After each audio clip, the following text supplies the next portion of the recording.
This is a story of sound, of audio, of what we hear and how we hear, or maybe of what and how we think we hear. It's a story of innovation and invention, like the old-fashioned way, where you break stuff and then make something new out of it to see if you can make it better. That kind of invention. It's a story of music and musical things, the construction of music, the theory of music that changes your life. It's a story of teamwork and how people can achieve near perfection when they work together, and the kinds of things that happen when people feel passion and affection for their work. This is the story of the audio in Half-Life Alyx, told by 5 of the people who made it happen. We started our series of interviews with the team in the summer of 2018, and we spoke over the course of the development of the game, and we continued our conversations after the game shipped on March 23rd in 2020.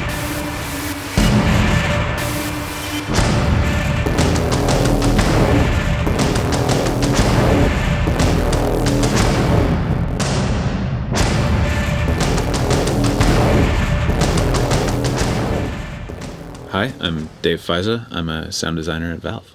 Dave Feise was the first audio person to join the Half-Life Alyx team at Valve. At the time, it wasn't even called Half-Life Alyx. It was called HLVR.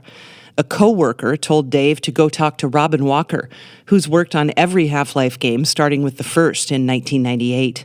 Robin showed Dave a short demo of gameplay. They had like 1 4-second long demo of gameplay. I think you picked up a comically large key and put it in a comically large lock to open some door. I think that was the puzzle. It was super raw, but at the same time it had a level of polish that raw things usually don't have, because it had all this Half-Life 2 art that had been kind of up-resed to work in VR. So it wasn't great, but it was oh, that's a Combine soldier rather than, that's a stick figure, right? Yeah. Which is how games start a lot of the time is, the walls are gray and the things are gray, but there's this mechanic here. And this didn't really have any mechanics except for the comically large key.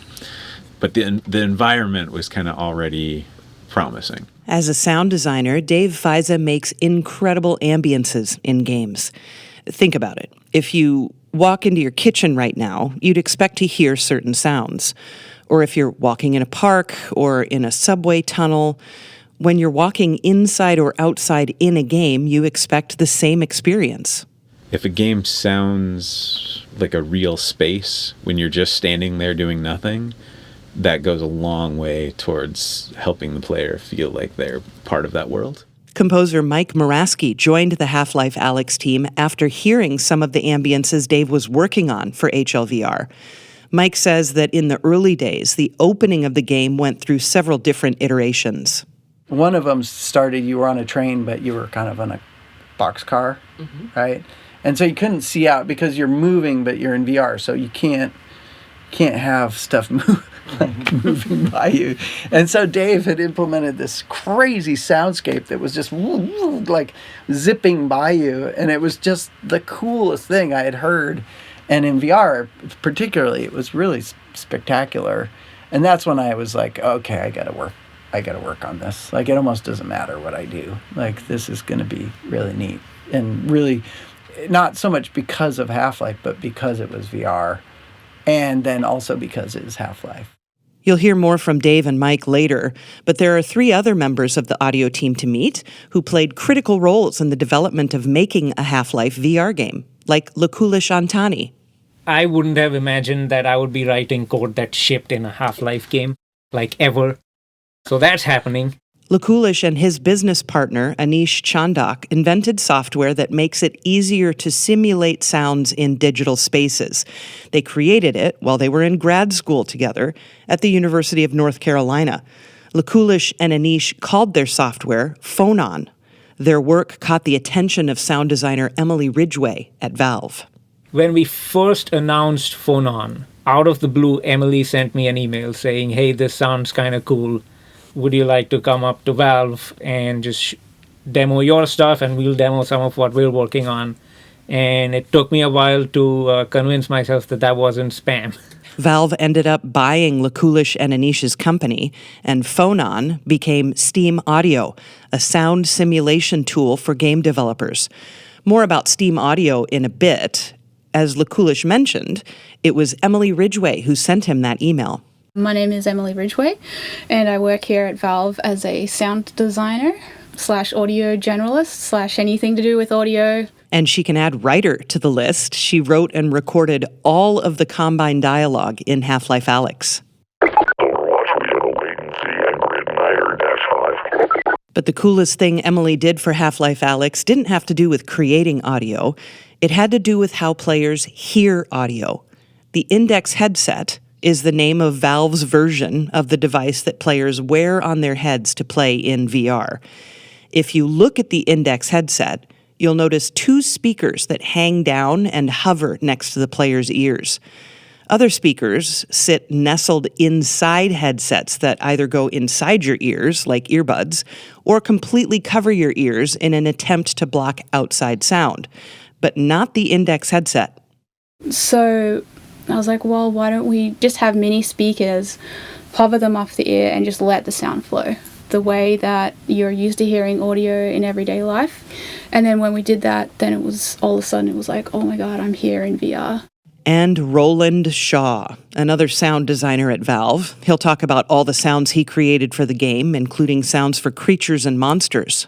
The black headcrabs, the poison headcrabs that we have, the footsteps are an opportunity to just creep you out. People see them as these giant spiders, and so you want this kind of horrible, clicky, flicky type, almost hairy sounding footsteps in a way.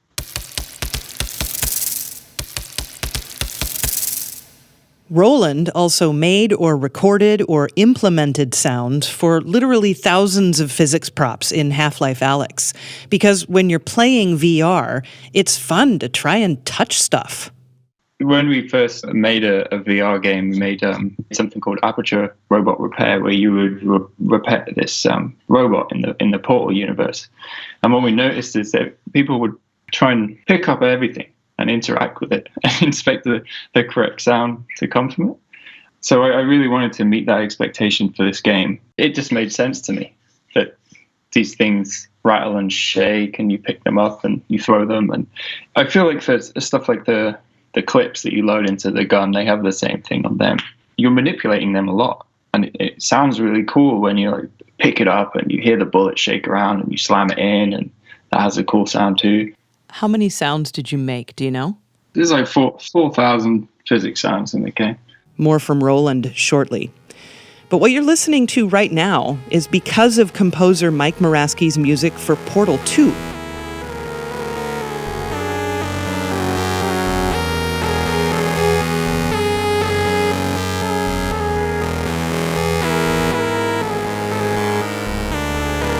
I reached out to Mike to tell him how much I loved his music for Portal 2, and that led to our collaboration here. Portal 2 was just like very motivic, and it was more musical, really, at the end of the day. You know, the character structure, the whole thing was almost operatic in nature.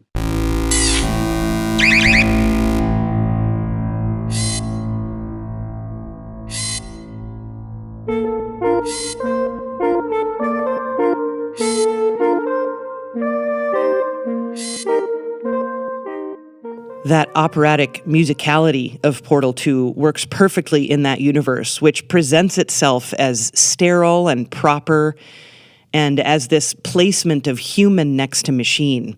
But the Half-Life universe mixes up the human and the alien. It's more organic, almost messier and grungier.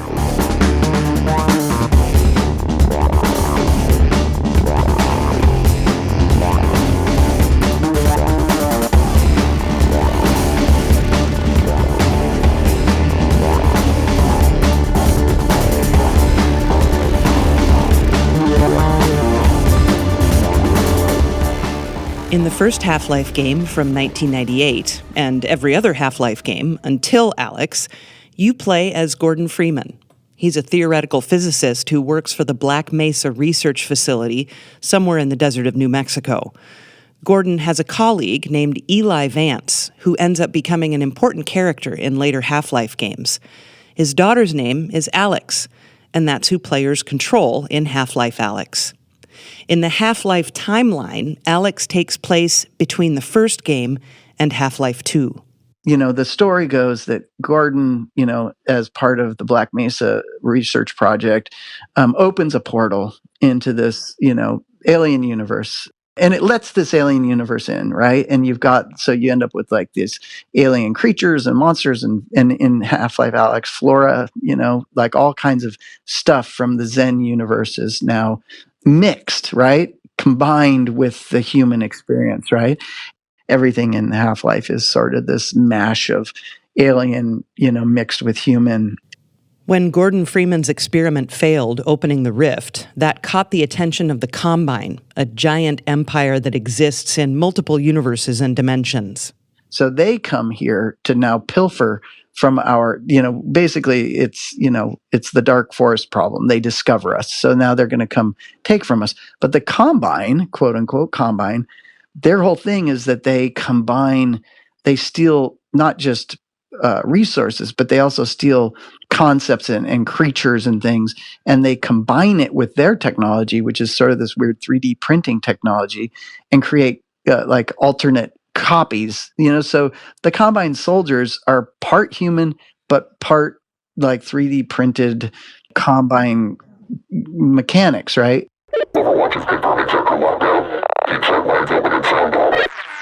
Again, it's this idea of two disparate things kind of combined together in this weird space. And when you think about like the head crabs, right? They take over a host and it becomes this combined thing. So you've met 5 members of the audio team integral to sound in Half-Life Alyx. Composer Mike Morasky, sound designer and hardware engineer Emily Ridgway, software engineer Lakulish Antani, and sound designers Dave Feise and Roland Shaw. Here's their story. Chapter 2 starts with Roland Shaw to learn about the monsters and the objects that appear in Half-Life Alyx. Roland begins by explaining some of his responsibilities for HLA.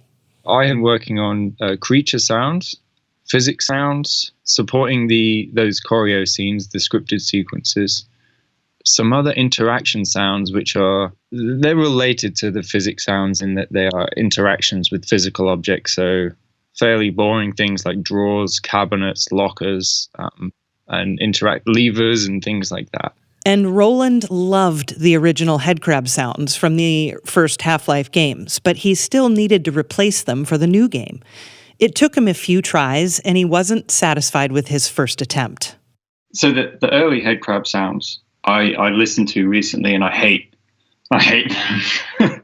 But I also kind of understand that they're part of a process that represent early experiments in trying to replace the legacy material. It was important to maintain a consistency in the sounds from the original Half-Life games.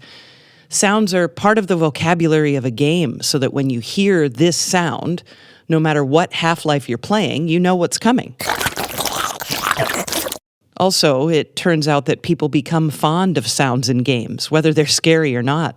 We were trying to use as much of the old material as possible, and particularly content that people remember fondly or evokes an emotive response from people. And sometimes I don't find that out until I've removed it. And people who worked on the original Half-Life game say, hey, you took this thing out and I remember it well, and it's Half-Life. And it's really valuable to have those people here. It gets more complicated with, say, the creature sounds, because a lot of those sounds are quite iconic. A lot of those sounds are really old. Technology is obviously quite different now. The actual quality of the audio files has not aged particularly well, but the original design intention is fantastic.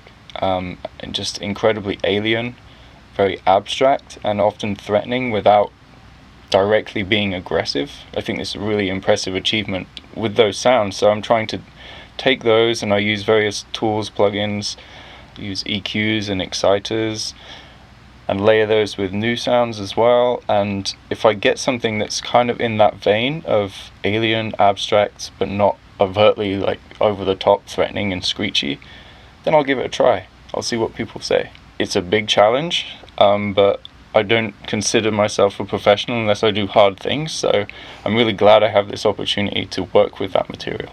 Head crabs basically look like square skin pillows with 4 legs, the front 2 of which are long and spindly, and they're terrifying, for sure.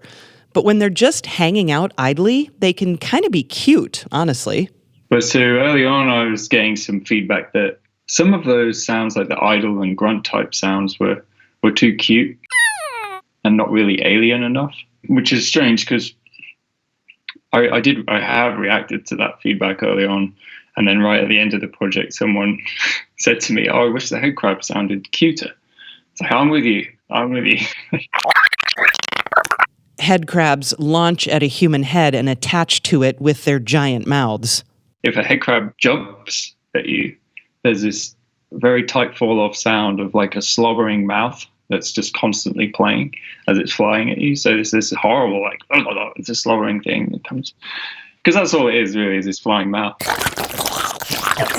And then I kind of took the mistakes of the previous iteration and then played around at home, just creating some weird click sounds with my mouth, processed those, and was able to use those to push the more subtle idle and grunt sounds into like an alien territory rather than just a cutesy type thing. Roland had no intention of being a sound designer when he was growing up. When I left school, I originally wanted to be a painter. I thought I was going to become an artist and move to London, become a successful painter. I also was in a band, and we went to a recording studio, and that kind of flipped a switch in me. So I learned track laying and sound design, and in the evenings I would record bands, work with local artists, and just learn the studios. So by the end of basically working my butt off on my master's degree, having side jobs to pay for equipment, and just to pay my way generally in life, I had a demo reel and a master's degree, and I applied to a job at Spicy Horse Games in Shanghai. That's American McGee? Yes, he built quite a unique studio out there with people from all over the world. Roland worked on Alice Madness Returns while living in Shanghai and working for Spicy Horse Games. At the end of the project, Roland decided to leave Shanghai and look for other video game audio work. Had played pretty much all of the Valve games on offer. I was a fan. I didn't feel like it was likely somewhere like that would interview someone like me with my level of experience, but I polished up my demo reel and made some tweaks to make it very applicable just to Valve. After a bit of time and an intense interview period, Roland got hired at Valve. I asked him if it felt strange to be so young when he got hired at one of the most sought-after companies to work for in the gaming industry. I'm not one to say that I'm particularly proud of anything that I may have achieved. I still believe that pride comes before a fall, and in karma in some sense as well. But I did feel like I had sacrificed a lot in my life and worked very hard, particularly whilst I was at university, to make the most of the opportunities that were available to me. And that not necessarily that I deserved this, but that I could see why it happened. And perhaps that Valve had made a mistake as well.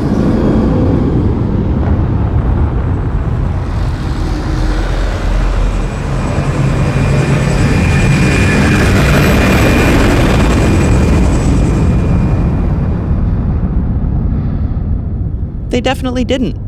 A few years before Half-Life Alyx, Valve made its first VR game called Aperture Robot Repair. Roland said he and the other sound designers learned a lot from that experience, like how much players love picking up and interacting with objects in a VR game.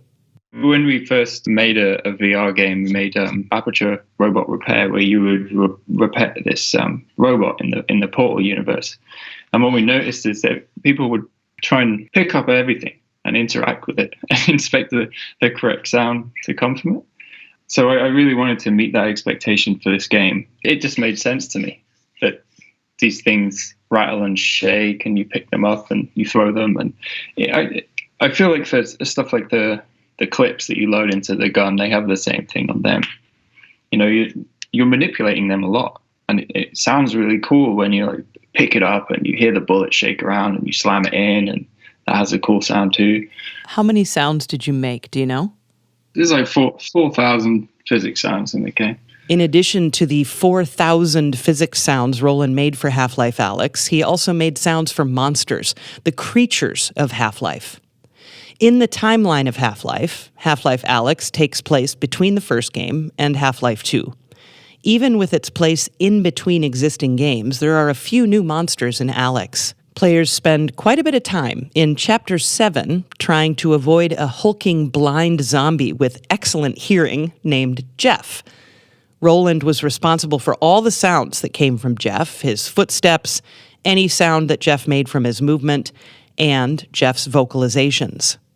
Well, one of the early versions of Jeff was that he was actually kind of a robotic character. And the reason he couldn't see is that he had a huge piece of rebar stuck through his face. And so we went quite far down the road of designing sounds around that idea. So there's some examples of those kind of robotic type vocalizations, just like synthetic sounds and things like that I thought sounded like vocalizations.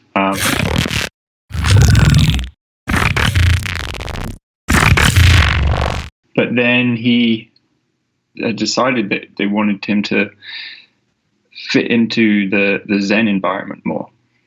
And so he became part of the kind of world building in a way that things like in the level, we were just adding more and more organic, I don't know if you'd call them characters, but the environment was becoming a lot more Zen infested. We decided that Jeff would be better off as some kind of creature that had maybe grown out of this infestation. So yeah, there's some initial organic sounds that I had worked on there. And all I'm doing at that stage is kind of scoping out the length and shape of the sounds, using some samples of big cats like lions and tigers and things like that. So it's really early, just getting that stuff in the game and kind of figuring out how long and what type of sounds that we would need. And from there, the next step was we'd confirmed that this was the road we were going to go down with Jeff.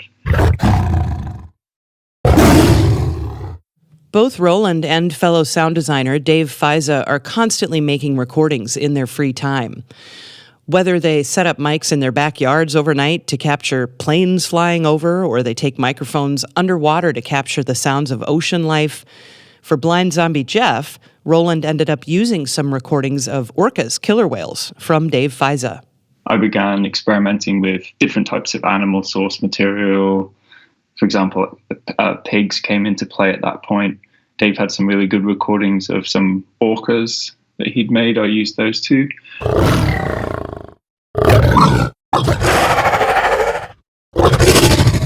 Jeff, before he was a zombie, he was a worker for the Combine. He got infected with an alien fungus, and now his head opens and closes, revealing a couple of mouths. He'll attack anything he hears in really unpleasant ways, and a huge feature of his attacks emanate from his head. He has this huge kind of mouth that's actually, it used to be where a human's head was, that's kind of split in half, and it opens and closes, and it's this big physical, meaty, slappy thing. So one of the studio recordings I'd done for that is I went and bought a couple of steaks at the local Safeway. Steaks that are just enormous. I don't think you could buy them in the UK. They're just so big. And a big jar of mayonnaise. And you get these, you set the steak down and put a layer of mayonnaise on it. And then you can kind of slap the other steak down onto it. But the best part about it is when you peel this top steak off nice and slowly, and you get some nice microphones pointing right in there. And that sounds nice. And so when the creature kind of opens his mouth, you get this very sticky, meaty, visceral, horrible thing going on. So it added a lot to that. Zombie Jeff wasn't the only creature to have food as a source of sound. The barnacles in Half-Life are alien creatures. They're attached to ceilings, and they have long tongues that hang down. They're basically like a mouth on a ceiling, and if you touch the tongue, You get pulled into the barnacle. When a barnacle dies, it grossly disgorges the contents of its stomach. A friend of mine had a birthday party and I'd offered to cook. It's like pasta salad. So I thought, it's filling. I'm going to do a vegetarian version of it so everyone can eat it. And at the end of it, we'd barely made a dent on this pasta salad. And so I decided to use it for this character we have who goes back in the Half-Life world a long way, the barnacle. So when those die, they kind of eject the contents of their stomach just down onto the floor. So I'd been playing around with like splashy, wet sounds and things like that, but that wasn't quite satisfying enough. I wanted it to sound like those undigested pieces. It's kind of chunky. And so I'm looking at this pasta salad, kind of sloppy and messy and gross, so I'll use this. So I did. I would just pour it out onto a towel I set up in my garage and record it there and repeated that process. And that ended up forming part of that sound for the barnacle. One of the new creatures in Half-Life Alyx is called the Reviver Headcrab. In the game, Alyx calls it a lightning dog. I was pretty happy with the Reviver Headcrab, who people call Lightning Dog. I think Alyx calls it Lightning Dog in the game as well. It's a brand new creature, and it had to fit into the Half-Life universe, be unique, has a range of like behaviors and personalities that are brand new, doesn't move like anything else in the game, has abilities that are different to anything we've seen in Half-Life, and shoots lightning all the time, like huge bolts of crazy alien lightning. So it had a lot of sound design on that creature, and I'm very happy with how it turned out. And I'm very happy that they called it Lightning Dog. And Roland made footsteps, too, for creatures and also for Alyx, the player. Footsteps are great for just telling people where stuff is. The Charger is this giant Combine soldier, kind of a variation on the regular soldiers, and you kind of need to know where he is. And so he has this very loud, deep footstep, but there's also a sharp clink over the top of it as well, so that the deep bass doesn't get lost in the mix.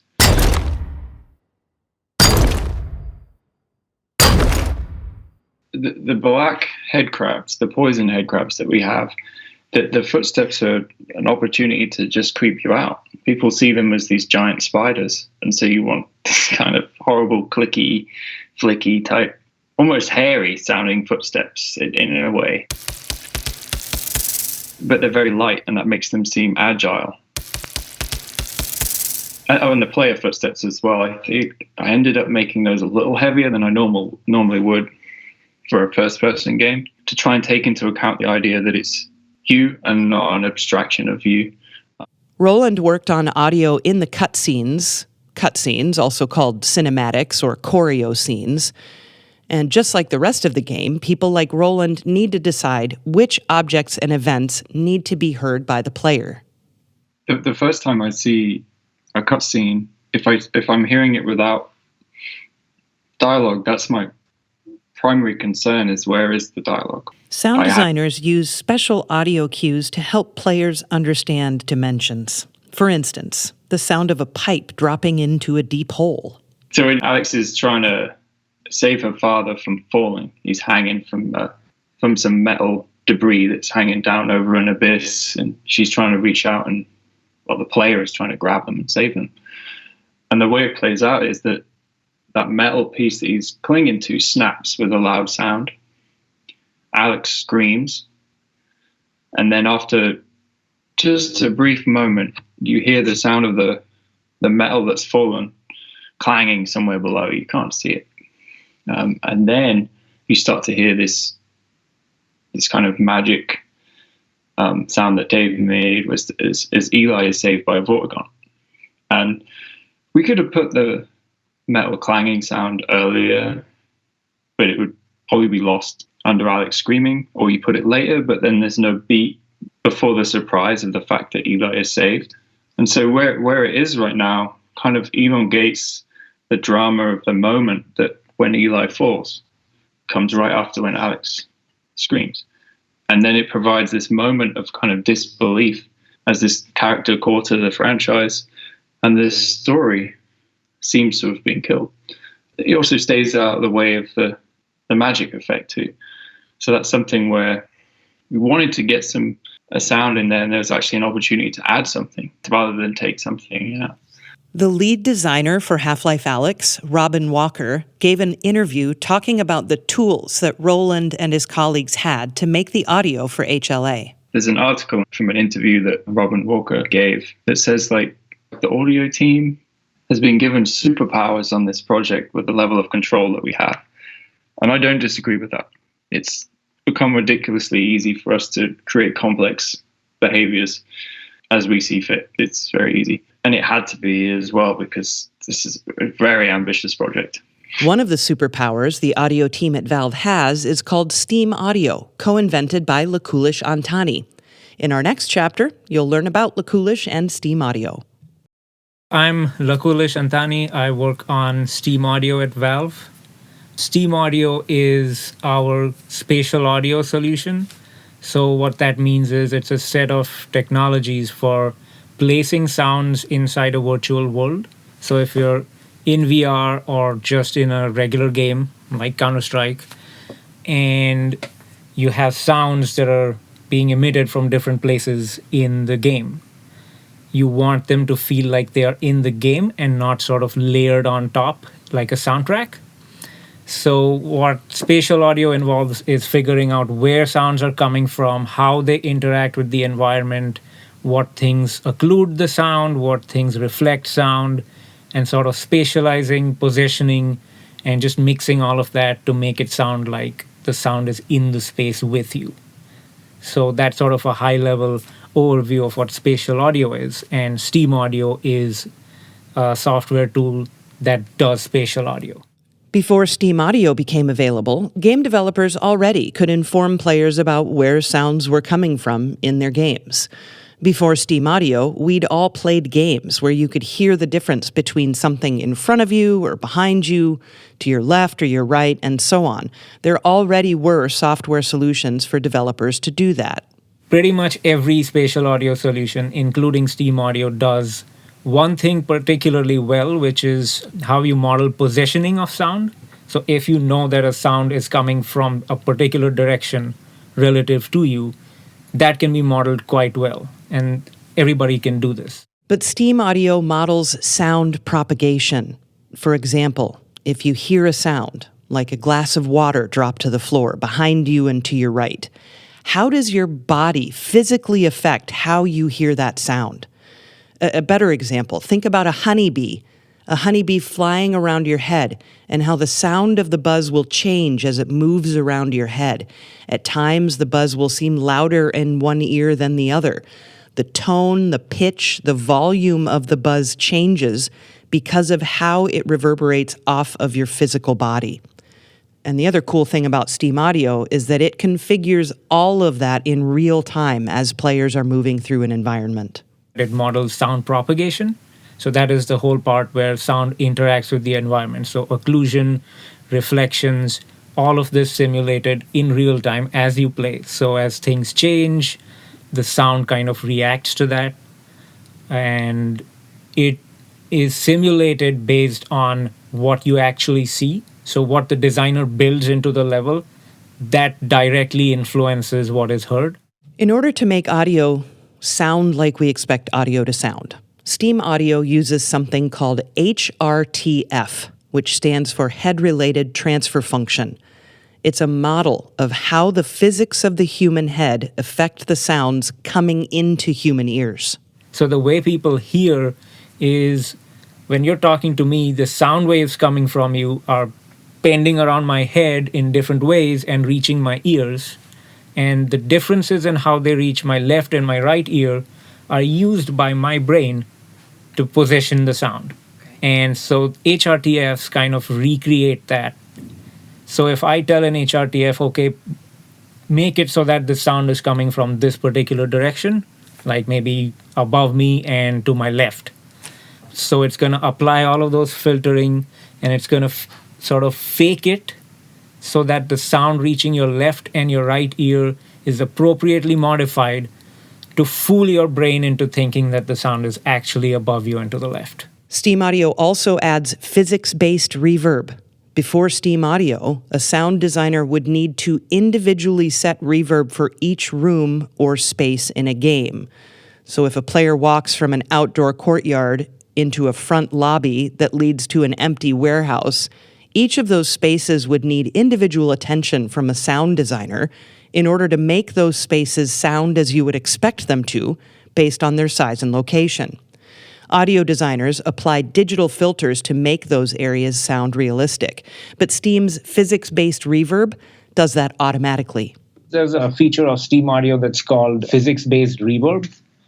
So when you're going through a space in HLVR, you want it to sound like an actual space. So if you're in a big empty cavern, then it should sound like you're in a cavern. If you're outside on a city street, it should sound like that. For Half-Life 2, it was done in a certain way where the designer would say, okay, in this spot, we're going to apply this filter, and in that spot, that filter. And it's a very manual process. Steam Audio can do it kind of like in an automatic way, where you just say, okay, well, here is the entire level. Steam Audio will just take that and figure out what every part should sound like, and it will be a pretty good first guess, so the designers don't have to do as much work to get everything sounding right. And that right there is one of the biggest advantages to Steam Audio. It's efficiency. Lakulish and his business partner, Anish Chandak, wanted to cut down on the amount of time it takes audio designers to make environments sound like they're supposed to sound. For instance, visual artists have software tools to make lighting and shadows in a scene, rather than needing to attach light or shade to every single object in a scene.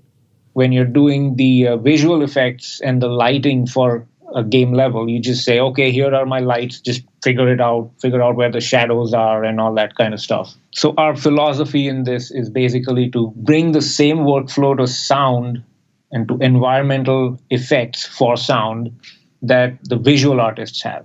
Sound designer Emily Ridgway says she was slightly skeptical about how Steam Audio could accurately deliver the emotional impact of audio.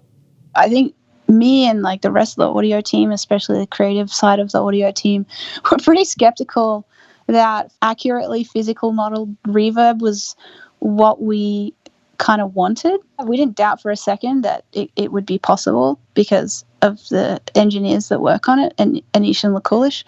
But we were skeptical it would just automatically deliver the emotional effect that we wanted, that reverb and space can bring to an area. And oftentimes, when if we're just baking reverb into a file, we're sort of thinking about the space that the sound is coming from, for sure. But really, we're thinking about the emotional impact of the reverb just as much. Yes, the emotional impact of the reverb. A classic example would be if you think of church acoustics. Part of the reason churches have those acoustics, those famous huge long reverb tails, is because they make the speaker sound godly. That has a huge emotional impact to it. And it feels like someone's bigger than what they really are, which you can see in the context of a church is super important. And for us as sound designers, we just, we obviously don't need we don't need architects to make it sound like that. We just turn up a reverb parameter and a dial, and we have it. And so we're used to controlling reverb like that to achieve the emotional goals that we need. But as you'll learn shortly, Emily already knew Steam Audio was a fantastic product. But the fact that sound designers had spent so much time in the past crafting reverb for individual spaces and then just suddenly not having to do that anymore, a piece of software replacing humans who are attempting to create emotional responses with the way they craft their audio, it's understandable there would be skepticism. And so to have like this perfectly physical simulation where it's like, no, you don't need to touch any reverb dials. All you need to do is we're just going to measure each room that the player is in and the sound objects are in, and we're going to calculate the correct reverb for that room, and then you won't have to do anything. We're just like, yeah, but that's not really, that's cool and all, but that's not, we want to make, like, our reverb is a tool we use to make people feel things. So I don't know how that's going to work out, but let's just try it and see. And so, we did that, and it just sounded so good. We were like, I was just like, you know what? No, this is totally fine. And he just saved us like 3 months worth of reverb tuning. So exactly how does Steam Audio do all of that? How does Steam Audio know how to make a place sound real? What we do is we analyze the space. So if you're in a cavern, we're going to analyze, okay, if a sound was played here, how would it bounce off of all the walls and the rocks and whatever? And we extract that information and save it along with the map. So when you're actually playing the game and you make a sound in that cavern, it's going to be filtered based on what our physics-based reverb says it should sound like. And that's where kind of the whole workflow side comes in, which is you don't have to spend as much time tweaking individual reverbs. Most of it will be just you click a button and it's all done. Yeah, so I guess that's the biggest win from Steam Audio. There are other benefits to Steam Audio.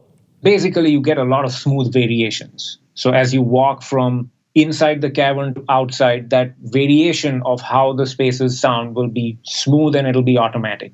Nobody has to say, okay, well, this is the cavern reverb, this is the outside reverb, and now I have to author a curve that transitions from one to the other. None of that. It's just automatic. I mentioned that Lakulish and his business partner, Anish Chandak, invented Steam Audio when they were in graduate school together, although it wasn't called Steam Audio back then. We were co-founders in a company called Impulsonic. So we started Impulsonic with the goal of creating what is now called Steam Audio and what was then called Phonon. It was exactly what Steam Audio is, but just a different name. And that in turn came from research that we did while at grad school at the University of North Carolina. While Lakulish and Anish were working together on Phonon, Emily Ridgway was working at Valve as a sound designer. She read about Phonon and wanted to learn more about it from Lakulish and Anish. When we first announced Phonon, out of the blue, Emily sent me an email saying, hey, this sounds kind of cool. Would you like to come up to Valve and just demo your stuff, and we'll demo some of what we're working on. And it took me a while to convince myself that that wasn't spam. Both Lakulish and Anish moved to Seattle from North Carolina after Valve bought their company, Impulsonic. But Lakulish's relationship with Valve goes back to childhood. For someone who has kind of grown up playing all of the Half-Life games and is pretty familiar with the Half-Life universe, one of the things that sticks with you for not just Half-Life, but many games is kind of the sonic environment of that game. There's like individual sound cues or just how some particularly significant areas in the game sound. And when you play Half-Life VR and you listen to some of those same sounds or some of those same characters, it feels great, especially when you know that, hey, it's like my code that's making it sound as awesome as it does. And since Steam Audio can be used by anyone for any game in development, Lakulish's code is the reason a lot of games sound as awesome as they do. Because the tools are getting better, the tech is getting better, and we're able to deliver much more interesting experiences in the same universe. And it's really great to be part of that. Lakulish says the benefits of Steam Audio are easiest to hear when you're wearing a headset. And while Steam Audio became the innovation in audio software, Emily Ridgway was in the process of designing new hardware, a new set of speakers, or floating headphones, that would be a part of the Index VR headset that players can wear to play Half-Life Alyx. The floating headphones is something that I designed here as a prototype. and is being incorporated into our HMD. HMD. Head-mounted display. More on the head-mounted display called the Index headset in a moment. But both Emily and composer Mike Morasky talk about how 3D audio is really misunderstood. Way back at the dawn of VR, the VR guys came to us and were like, we need the VR headset of audio to happen. And there was a lot of confusion about, and I think this is still true, to be totally honest, there's a lot of people working in VR who don't understand that 3D audio existed before VR.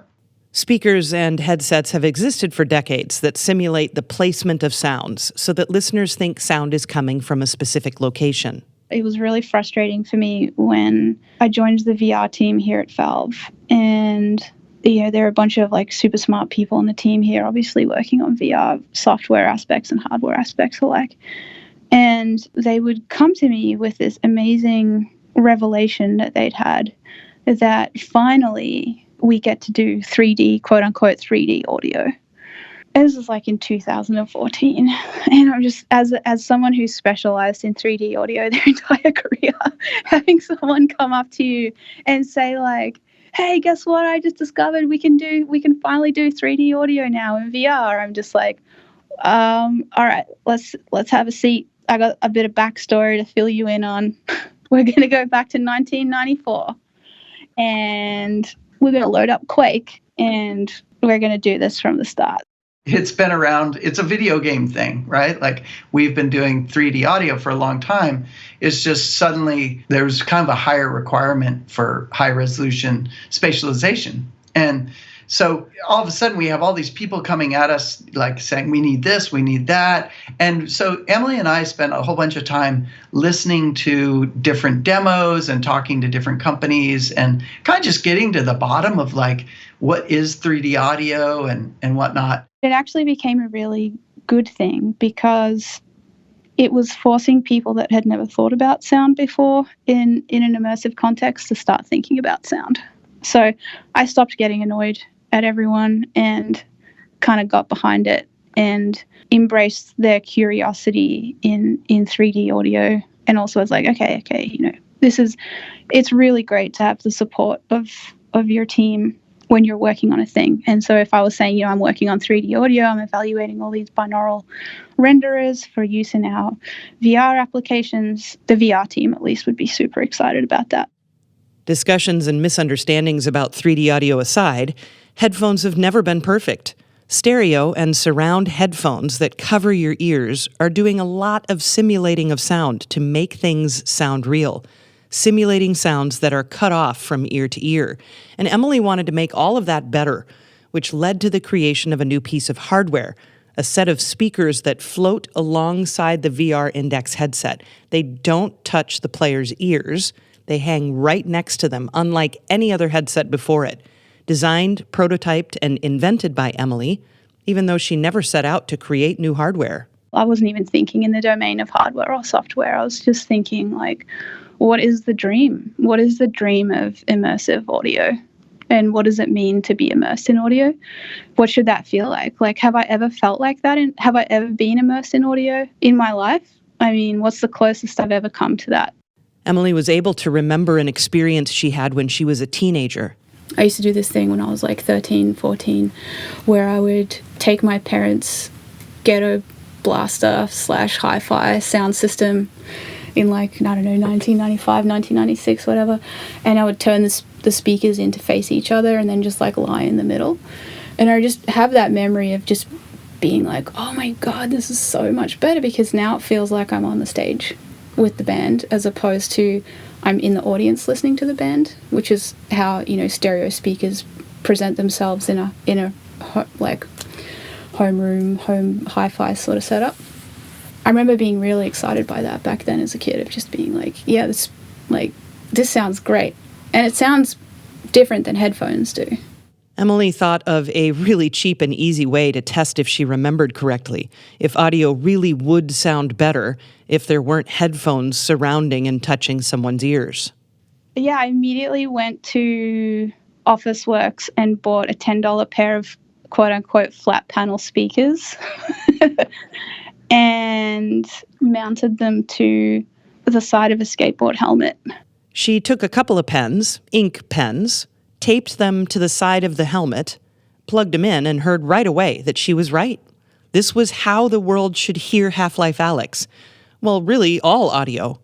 I was like, well, why don't we just have mini speakers, completely unisolate left and right channel, hover them off the ear, and just let the sound flow. Just let the sound flow around the head the way that you're used to hearing audio in everyday life. And then when we did that, then it was all of a sudden it was like, oh my God, I'm here in VR. Like the sound actually sounds like I'm actually in the virtual space now. Composer Mike Morasky says the new speakers were instantly successful. I've never seen anything quite so cut and dry from a playtest perspective. Like Emily just took a skateboard helmet and slapped some speakers on it. People loved it. Everyone we played it to was just like, oh wow, this is so different. We got really good playtest feedback. Emily explains exactly why such a small change ends up making such a huge difference in the way audio sounds. I was able to be like, oh, I know why that sounds better, because you're allowing the left ear to hear what the right ear is hearing. You're not isolating the channels. Like as soon as you isolate left and right channels of audio, all of a sudden you have to simulate the propagation of sound as it flows around the face from one ear to the other, around underneath the chin, bouncing off your shoulders, and you have to simulate all of that stuff. And the simulations are good, but they're not close to real life yet. There's no doubt it's a remarkable achievement what Emily Ridgway discovered and created in the Index's floating off-ear headset. But Emily's main gig at Valve is working on the PvP first-person shooter Counter-Strike, also called CSGO. She's the sound designer for CSGO. Counter-Strike is like my favorite game here at Valve to work on, my favorite team, and it's also my favorite community. And Counter-Strike is a perfect match for someone so dedicated to 3D audio. So 3D sound is really important in Counter-Strike, the ability to know where your enemy is, and that is also very important in VR. So there's a lot of overlap between those two different areas here at Valve. So I try and overlap my work in both of those worlds as much as I can. And it's busy and it's fun. One of Emily's first projects with Counter-Strike was to update the sounds in the game. She really quickly learned that the online community of Counter-Strike fans have strong opinions about the way the game sounds. I think the first sound that I ever changed in Counter-Strike, or ever quote-unquote updated, was the sound of the knife hitting the wall. Like if someone equips a knife in Counter-Strike and they whack a wall, it makes a particular sound. And I was just like, yeah, this is a piece of low-hanging fruit for me to make sound really good, and just to test the waters. And I updated the knife sound, and the outrage on Reddit was significant. But someone had to update the sounds. The game was first developed in the late 90s. It was actually a Half-Life mod, and it needed improvement. Here's Mike Morasky. You know, her work on CSGO, which was an incredibly challenging thing to take on that community. And I say take on a community because people get very invested in sounds and the meaning of a sound and just sort of their sort of integration of that sound into their gameplay. For her to go in and improve the sounds in a way, you know, such that the community accepted that they got better sounds was a super huge feat. And they got great sound. You know what I mean? Like the outcome of her work was, you know, amazing. But the Counter-Strike community did notice when she changed that tiny knife sound. People were fairly shocked and very surprised that someone would dare do such a thing. So, and I wasn't really afraid of that because I think that the improvement was noticeable and the community came to, you know, the community would do before and after sort of comparison videos of Counter-Strike, the old sounds, the new sounds. But my goal with that was to basically just get them used to change. So, you know, it didn't have to stay, especially the sound in Counter-Strike didn't have to stay in this like 1998 quality bar, and it could still maintain the iconicness of its original sounds, but also be improved at the same time. That community feedback has become vital to Emily's work on Counter-Strike. I don't know, they've just got me wrapped around their finger so hard. I just want to make them happy so bad. I love Counter-Strike. Yeah, again, I wouldn't classify myself as a competitive first-person shooter loving gamer, but Counter-Strike is just in a class of its own, like in game design and the community, and it's an honor. It's a real honor to be a part of that project. It's actually so underestimated, I think, in the gamer public's perception of just how big that title is. So yeah, it's a real honor to be a part of it. With her many achievements in game audio, you might assume Emily always wanted to work in audio.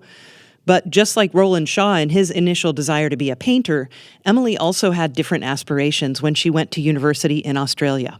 I grew up wanting to be a famous jazz musician. Actually, no, I grew up wanting to be a fighter pilot. Actually, I grew up wanting to be a national parks ranger, and then a fighter pilot, and then a jazz musician. So I have a degree in jazz performance. That was what I studied at university. When I was going through university, sound and music for games wasn't even a thing. Like, it was not even a course that you could study, or a career path for that matter, that people were really being trained for. So the closest thing was sound for film and TV. I did some classes in that, and I just really fell in love with how much power sound has, and I found that to be completely, like, people completely underestimated that power, and I found it very satisfying to, like, be the person that adds the sound to the visuals, and completely changing the message that the audience walks away with. Emily played saxophones and other woodwind instruments, but it didn't take her long to realize she just did not want to be a professional jazz musician. To be a professional jazz musician, especially in Australia, especially in Brisbane, I don't think it was actually a possible career path. I think you needed to be, it was pretty obvious that you would be a music teacher. That's what most of the students graduating from my degree would kind of end up becoming. And I just felt like I hadn't seen enough of the world to actually feel like I could be a legitimate teacher of things. She had one of those aha moments where she realized she could not take the path she wanted to take, and she needed to make a change in her life. I guess I just had a realization that I was maybe 30 decades too late for that career path. So I was really depressed. I was really depressed for a year, and I did nothing but play video games. The first Halo had just come out, so she played Halo and a lot of Morrowind. And she started to listen to games differently. Maybe I could do this for a job, because these games are selling and they need music and sound, and maybe that's a career path I could choose. Emily sent her resume to pretty much every single game studio in Brisbane, Australia, looking for work as a sound designer. One day out of the blue, I got a call to be a junior sound designer for Pandemic Studios in Australia, which was my first job in the games industry. Her first game? Destroy All Humans. Her second game, audio director for BioShock. Her third game, she was the audio director on Double Fine's Brutal Legend. And then on to Valve. Kind of. She actually retired after Brutal Legend, bought a condo on the beach in Australia. But she has a curious definition of the term retired. Did some freelancing. I actually went back to university and started studying civil engineering. I don't know, I just love learning, I guess. And I was also studying graphic design as well. And I think doing those two things sort of opened up a technical side of me that had been dormant for a long period of time. Leaving the games industry for a period of time allowed Emily to reflect on what that industry is like. I left for Valve before I finished my civil degree. I think like one of the big things I learned from that, which I found was really interesting, was just how much innovation is rewarded in the games industry, and how innovation, to be in a position in any other industry, is really, really, really hard. Like, you have to be 60 years old, you have to go through, like, I mean, if you're going to design a new bridge, for instance, to use like a civil engineering case, like, you don't get to come in as a 22-year-old and make a bridge that human lives are going to travel across and be like, I'm going to make the coolest bridge ever, and just see how it goes. That's what it's like in the games industry. And to have that freedom to innovate so quickly and just take risks and really not have any downside except maybe, missing a ship date but no lives depend on it. That was like a huge revelation for me. I was like, wow, it's pretty awesome to be in the games industry and just be able to be so innovative. And that leads us back to the headset she invented, the floating speakers attached to the VR unit that hang next to a player's ears. It's an absolutely mind-blowing way to hear audio, with speakers that aren't touching your ears. And that offset placement of the speakers had other side benefits. Heat distribution in VR is very important. So people get very hot in VR, especially when you have a computer essentially sitting off your face. And as soon as you cover up the side of the head, we lose a lot of heat out of our ears. So people can get really hot if they have their ears covered up in VR for a long period of time. So for a lot of people, they don't really care so much about the incredible natural soundstage. They were just like, this is great because my ears don't get hot anymore. The headset was finished before Half-Life Alyx was finished, and Emily knew the other members of the audio team could use help finishing the game. Initially, she spent time upgrading the Source 2 engine that Half-Life Alyx would use to play back dialogue, optimizing it to handle thousands of lines of dialogue. That was like a whole bunch of low-level technical work that I sat down with David White, who's an engineer at Valve, and we just kind of looked at the old way that Valve used to do it since the original Half-Life and sort of wrapped our heads around it and made a bridge to the future, I guess, for Source 2. And even being able to like bulk edit, you know, if you're in Windows and you can like multi-select a bunch of files and say delete all these files at once, like having that feature alone was something that we had to implement. Once the Source 2 engine was capable of running edits and tasks on multiple audio files at once, Emily moved on to writing dialogue. She wrote all of the dialogue players hear from the Combine soldiers. I wrote and recorded and directed like all the Combine voice work and processed those, and that was probably the creative side of what I was doing on Half-Life Alyx. Sound designer Dave Feise said the Combine dialogue was absolutely great. She did a great job with the VO, really saved our asses there. Because up until she came to us and asked if we need any help, we had no plan for VO. Like not a one. The only plan was that we'd all agreed that we didn't want to do it. That was our whole plan. Overwatch is requesting all units refresh and resolve. Cognitive dissonance will not be tolerated. Negative. Memories included. Update is live. Acceptance is mandatory. The processing that she did on the Combine soldiers is amazing. It's so good. That was really interesting because the Combine soldiers of the Half-Life universe are so iconic, and I just love them so much. In Half-Life, I felt like they kind of they were like the stars of the show in Half-Life 2, to be honest. Overwatch, we have a latency and grid -5. The emotional impact of not being able to understand what they say to you was really effective on me as a customer of Half-Life 2, because I felt that was really scary. Stabilization team holding position. Light vision setting 3. Audible set 15. Overwatch confirms HVT is preliminary. Stay alert. So I just did a bunch of research. I studied up on dystopian societies, you know, how propaganda works, how people are controlled through language, and just like how do I incorporate this into the things that the Combine say. Composer Mike Morasky said that the work Emily did on the Combine soldiers is one of his favorite parts of the game. You know, the Combine characters have always had this kind of garbled language that you can't really understand what they're saying. But this universe is kind of earlier, so they're still kind of human. And so during the course of the game, you can kind of hear and understand the things they're saying, which means we can telegraph some gameplay meaning. But like they slowly but surely like their language decomposes and the sound just becomes so cool. And that's a classic one where people are going to be like, the Combine better sound like Combine, you know, like this Half-Life thing better be like Half-Life. And she just totally killed it. Like it's one of my favorite parts of the game, actually. Overwatch is confirming circle lockdown. Keep sight lines open and sound off. You've heard about the creatures and props in Half-Life Alyx. You heard about the Index headset, Combine dialogue, and Lakulish talked about Steam Audio. The next chapter, you'll hear more from Dave Feise, responsible for ambiences, weapons, and various UI. He wrote some code to enable certain audio effects and co-created a system to allow for smooth audio transitions as players move from space to space in the game. But for Dave, it really is all about the ambience. So the ambiences is like my baby. I would have been happy on this project if that was all that I'd done. I mean, I'm glad I did other stuff, but the thing that I really, really wanted to do was ambient sound. Ambience. If you pause the sound of my voice and listen to the space you're in right now, what does it sound like? Right now, I can hear an airplane taking off. I hear the rustling of the trees in the wind. I can hear a fan running in the room behind me and traffic a block away on Cedar Avenue. And that's just some of what's going on in my auditory world at this moment. That's ambience. If you're in a car, there's a way that should sound, whether it's moving or parked.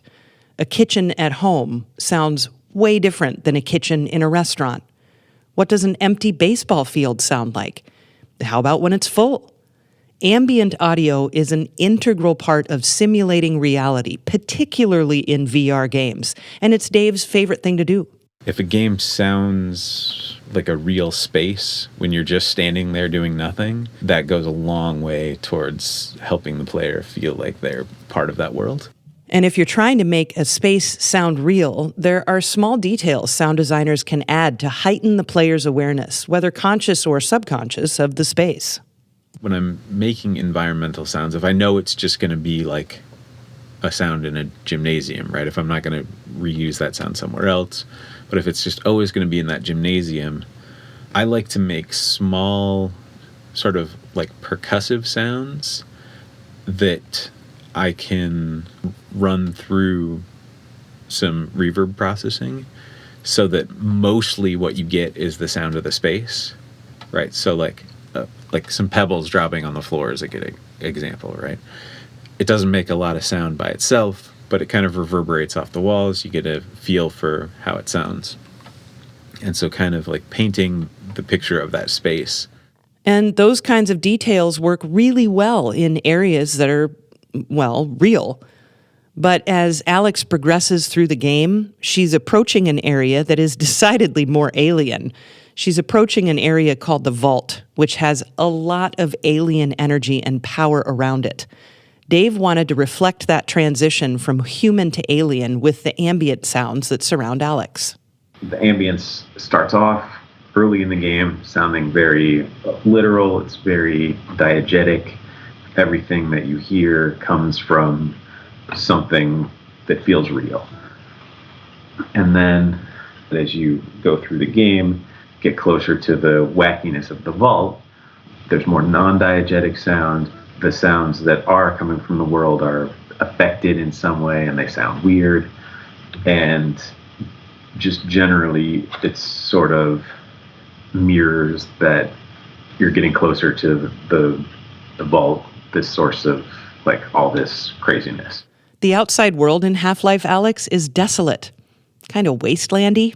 For me on this game, the outdoor spaces have been the trickiest so far because a lot of our exterior spaces are pretty sparse in terms of like population, non-combatant population, right? We have enemies and we have the player, but there's not a ton of spaces you're traversing that have other things going on in them. It's, you know, it's a pretty desolate environment in a lot of it, not in the whole thing.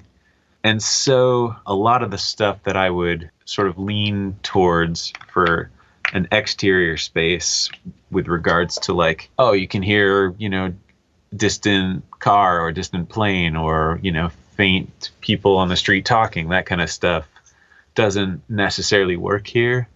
On the flip side of things, I really like nature ambiences, birds and insects and stuff like that. But I don't want to make the place seem too alive with nature because, again, it is supposed to be sort of like this post-war kind of wasteland, and making it seem too much like, you know, the birds and the bugs are doing well. It makes it seem too alive. Dave created a lot of other audio for Half-Life Alyx in addition to the ambiences. He worked on sounds for weapons. He created sounds for all the menus, inventory screens, and whatnot, all the UI audio. And he created a really cool system for fading in and out ambiences as the player moves from room to room or inside to outside. You'll hear about all of those things, but here's a bit of background on Dave. Before Dave started working at Valve, He was at EA, Electronic Arts. That was his first job in the game industry right out of college. So my first game at EA as an intern, I worked on a Lord of the Rings licensed title called The Third Age. The second game I worked on there was a James Bond license called From Russia with Love. On Third Age, I did like implementation and dialogue editing. I designed a few sounds, but not many. I did a lot of like, hey, we have these footsteps and we have 400 animations that all need to make footstep sounds. So go into this tool and put little boxes when the footsteps happen. And then on James Bond, I ended up doing a lot more actual audio work. I ended up doing, what did I do? A lot of the making of Foley sounds and stuff like that. And then Dead Space, a game so scary, I can't even watch a walkthrough. And one of the notoriously scary things about that game is the audio. That was like the big thing I accomplished at EA, was making Dead Space. There was this like small, like 7 or 8 person team that was just starting up a game and decided that they needed an audio person. I was like, that sounds like a thing I would be interested in. And that team ended up becoming the Dead Space team.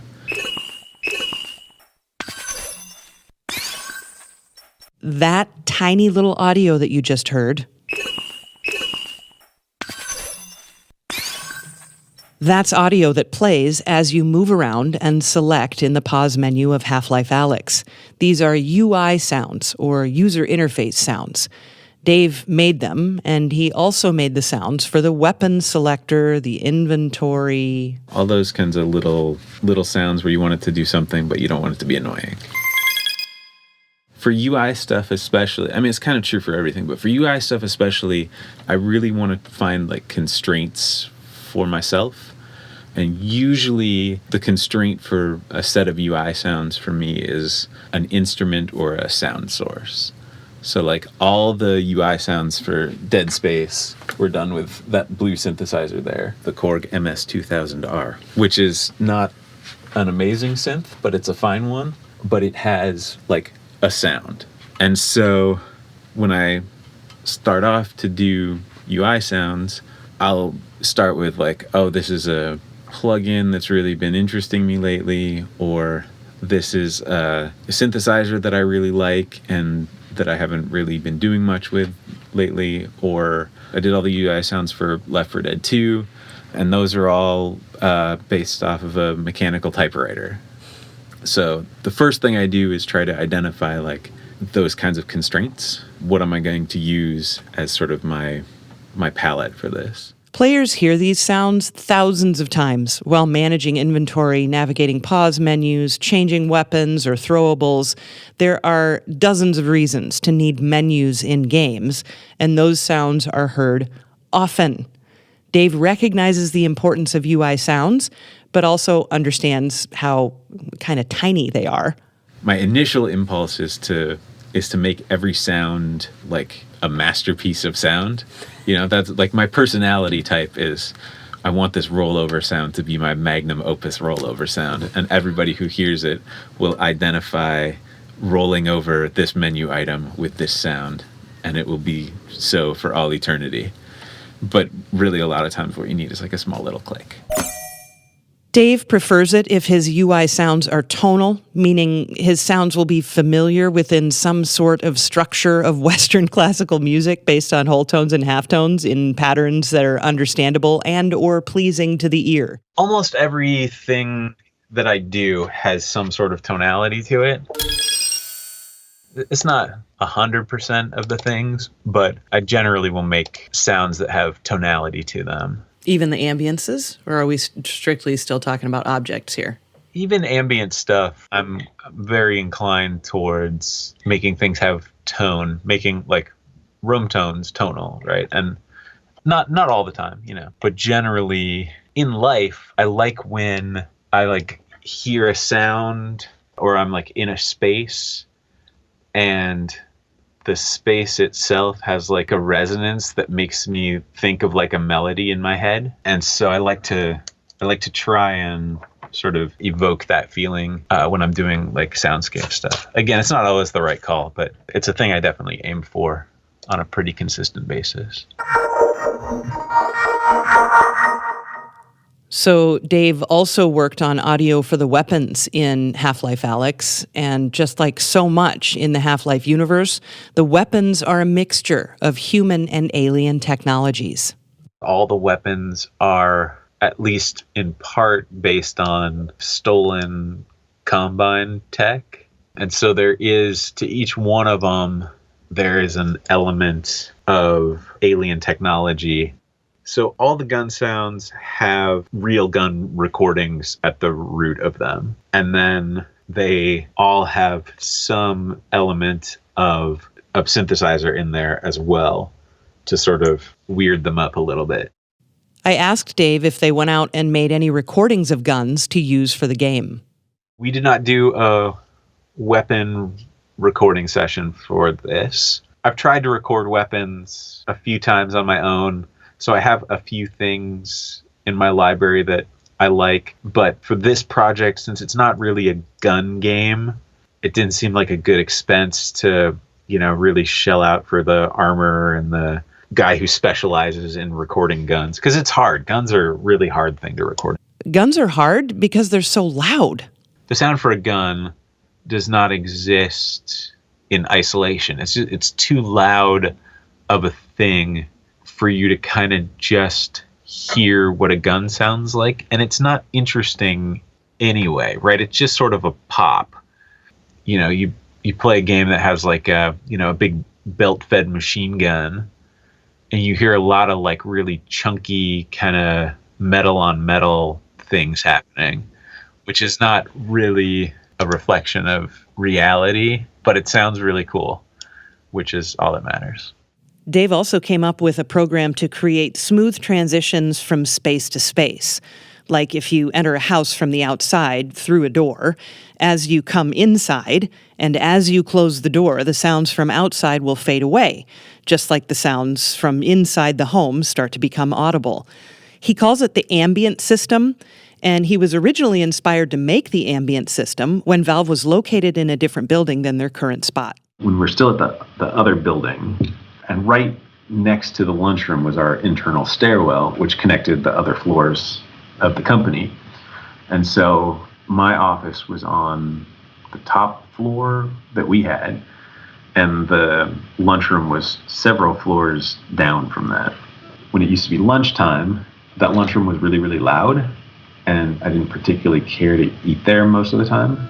And so I'd go upstairs, and I loved the sound of walking up those stairs and getting sort of this crossfade between the loudness of the lunchroom and the quietness of the upstairs that was based on my movement, right? And so you're walking away from this din, and it's becoming sort of more low-passed and quieter, and the room that you're going towards is this quieter space. And I really wanted to replicate that in our game. So he created a system where, as the player moves through a doorway, the sounds from the room being entered and the space being exited fade realistically. Now, add a door to the equation that the player can open and close at will in VR, partially or fully. That's occlusion, if you'll recall from the Steam Audio discussion that we had. For that level of detail, for a player to be able to stand in a doorway, opening the doorway as they see fit, Dave enlisted the help of Anish Chandak, who co-created Steam Audio. And so the thing together is you get this really nice feeling of you can walk up to this door and you hear a little bit of the outside through the door, and then you open the door and you get all the outside coming at you. And as you play with the door, it sort of fades in and out nicely. If you leave the door open and walk back down the hall, you get this really nice feeling of the outside fading behind you and the inside fading up around you, which to me is very, very cool. It's time to get into the music of Half-Life Alyx, composed by Mike Morasky. He's composed music for Team Fortress 2, Portal and Portal 2, Left 4 Dead 2, and Counter-Strike. That's just to name some of what Mike has done during his time with Valve, and even then, that's only addressing the musical things that Mike has done at Valve. The next chapter goes to Mike Morasky and the music of Half-Life Alyx. With Mike, it all comes down to the story and how that can be reflected musically in structure, in harmony, in texture, in timbre, all the things that make music music. And with Half-Life, it starts with things that are in between. Everything in Half-Life is sort of this mash of alien, mixed with human. The story goes that Gordon, as part of the Black Mesa research project, opens a portal into this, alien universe, and it lets this alien universe in. So you end up with like these alien creatures and monsters, and in Half-Life Alyx, flora, like all kinds of stuff from the Zen universe is now mixed, right? Combined with the human experience, right?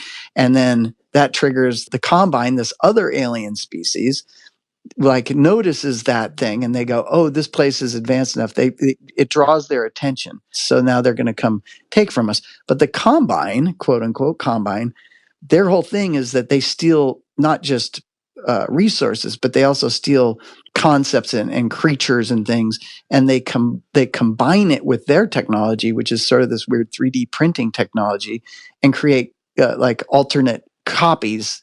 So the Combine soldiers are part human, but part like 3D printed, Combine mechanics, right? Overwatch is confirming sector lockdown. Keep sight lines open and sound off. Again, it's this idea of two disparate things kind of combined together in this weird space. And when you think about like the head crabs, right? They take over a host, and it becomes this combined thing. So the more I looked at it, I was like, oh my God, this whole thing is just this idea of it's in between. It's like you have two different things that are now smashed together into this one thing. And so I do a lot of musical versions of that where I'm using like quarter tone tuning, and so it'll start out in one set of quarter tone, and I'll be playing so that it sounds right. But then, as I come down, I'll switch into a different quarter tone set, and it just like bends it. Like it has this really nice, weird in between, it's literally in between.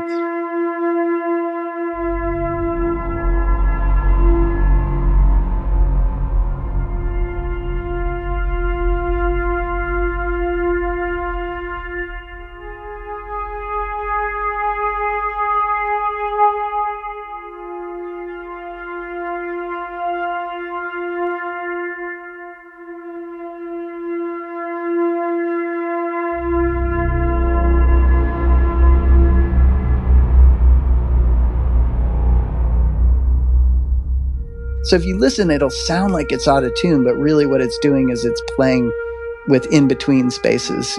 And again, it's just that idea of two universes kind of jammed together.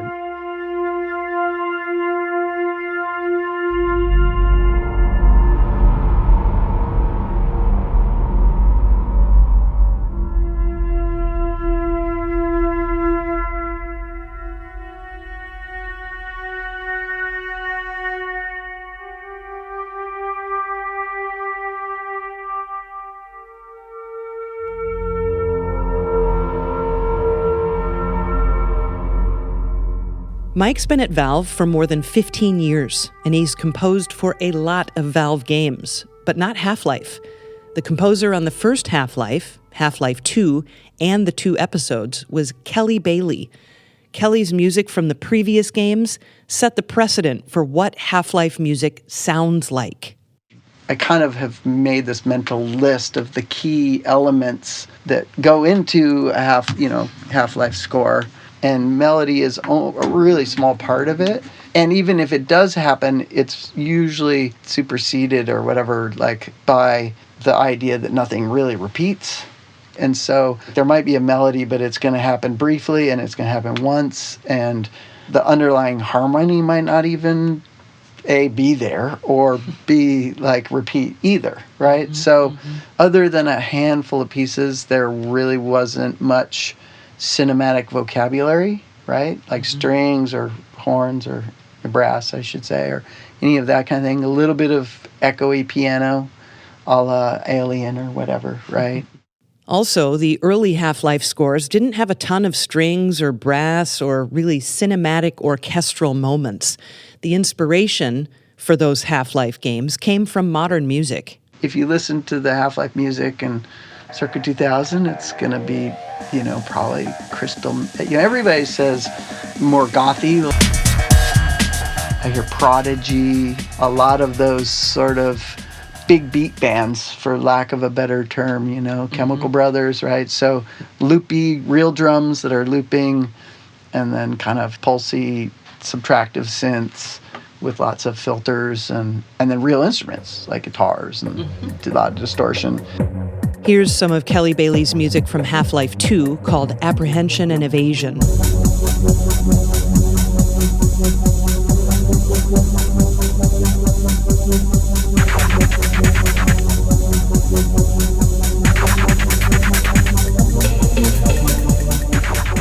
The obvious things are the drum loops from that era. It was kind of just late enough in the loop game that you could get whole CDs of drum patterns. Like, it wasn't libraries, though. It wasn't sample sets. It was like drum, and then you had to load them into Rex or whatever. And clearly there's some of that in there, particularly the classic break beats, those things. And then, some cool bass playing, kind of, again, sort of Pacific Northwest grunge meets Stone Temple Pilots. Here's an example of those drum beats in Kelly Bailey's track called Adrenaline Horror.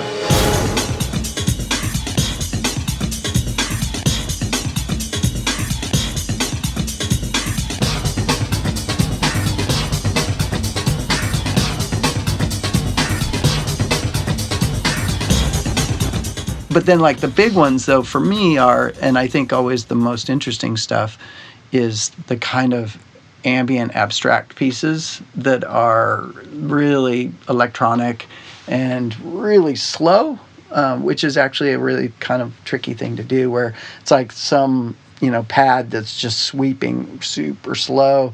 And then there's actually a deceiving amount of complexity in those pieces. This is a track by Kelly called Echoes of a Resonance Cascade from the first Half-Life.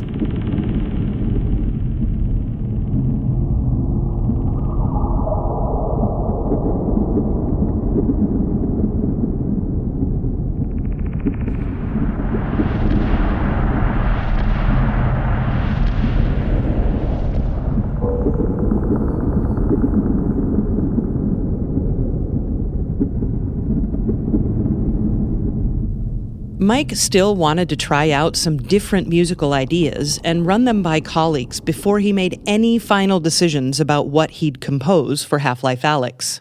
I did some really early experiments when I was just even sort of figuring out if I wanted to be on this project. And I don't do many video things, but occasionally I'll take some captures and just put music to it and see what happens. And it's really useful for sending out to the team and go A, B, or C. And I did sort of this thing of like, scary situation, here's a pulsy thing, here's a washy thing, here's a sound effecty, screechy thing. And man, everybody's like, if you put that screechy thing in there, like, I won't be able to play the game. Please don't do that.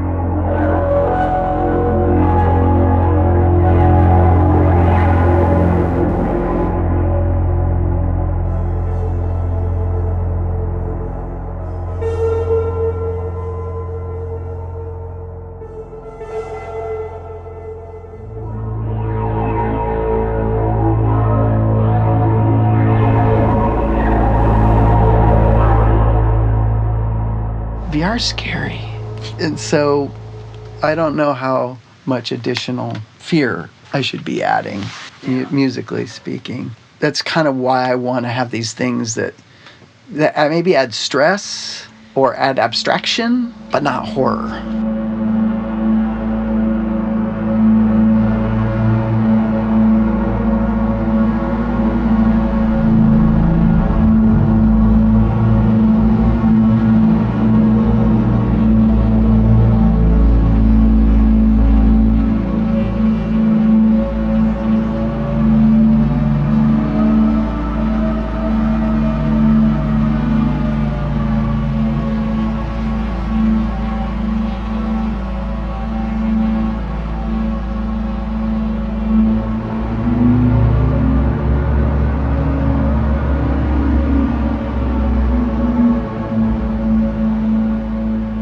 like I'm trying to keep it kind of more stark is a good word. In Japanese, they have a word which is kakui, and it means it's the opposite of the classic, you know, girls with the crazy colored hair and all that. It's the gray and black and super future looking, and they've dressed that way from forever. That to me embodies it, but it's like their whiskeys embody it kind of. It's like cool, but it's like cool that's stark and simple and beautiful, but in its simplicity. And so I'm kind of trying to find that zone.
Every project I undertake, I'm always looking for, you know, my constraints, but I'm also really looking for what are the opportunities for something new. Because I come from this kind of weirdo avant-garde art background, I'm always looking for where's the art that can be done that would make this unique, and what are the standard vocabularies I can use to also make it mainstream. You know, it's that always that juggle of trying to figure out how to make something that 20 million people can consume and be psyched about at the same time as being mentally titillated, you know, with something new and interesting and special.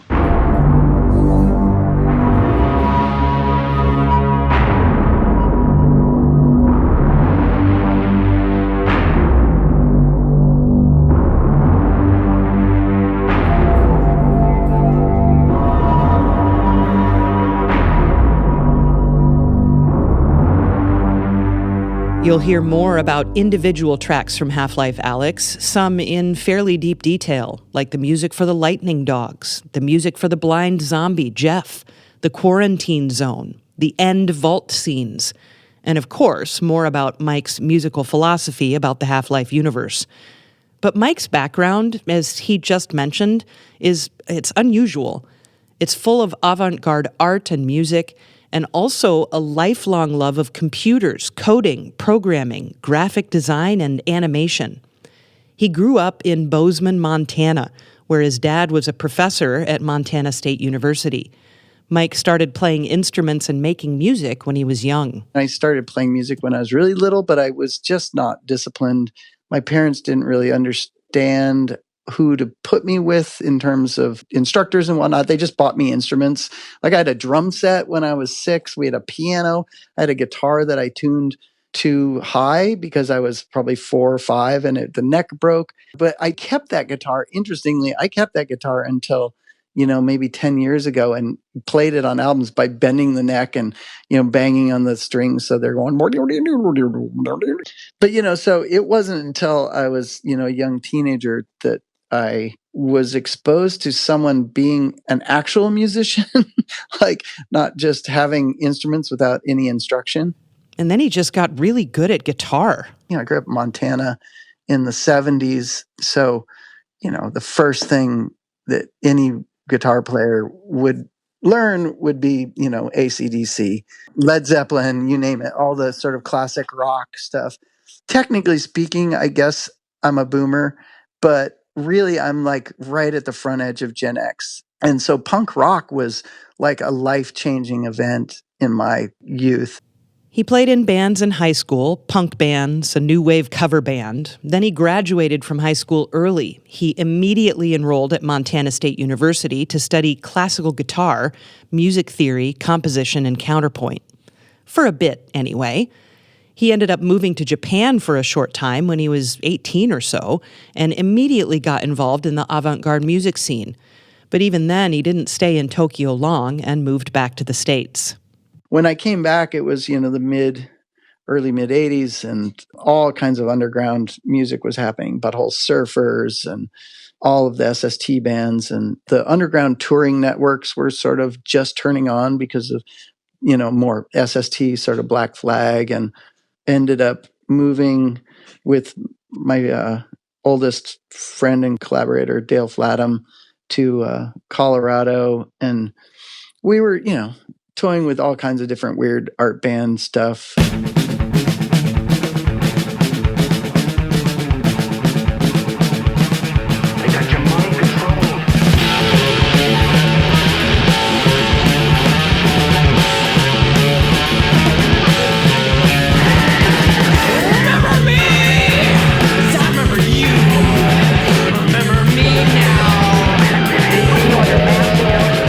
But that kind of set us off on this path of starting this band, Steel Pole Bathtub, that I played in for, the next 11 plus years or whatever. And we progressively made weirder and louder noise rock.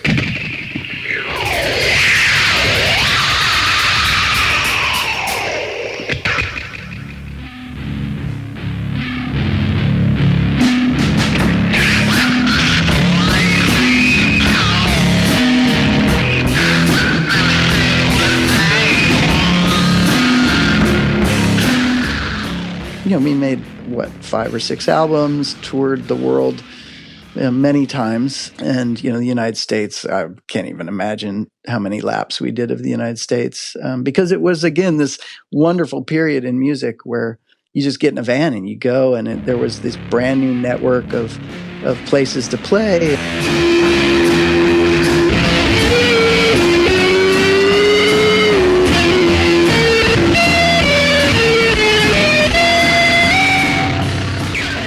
There's this point in Mike's life, eventually, where he stopped pursuing music as a career for a while.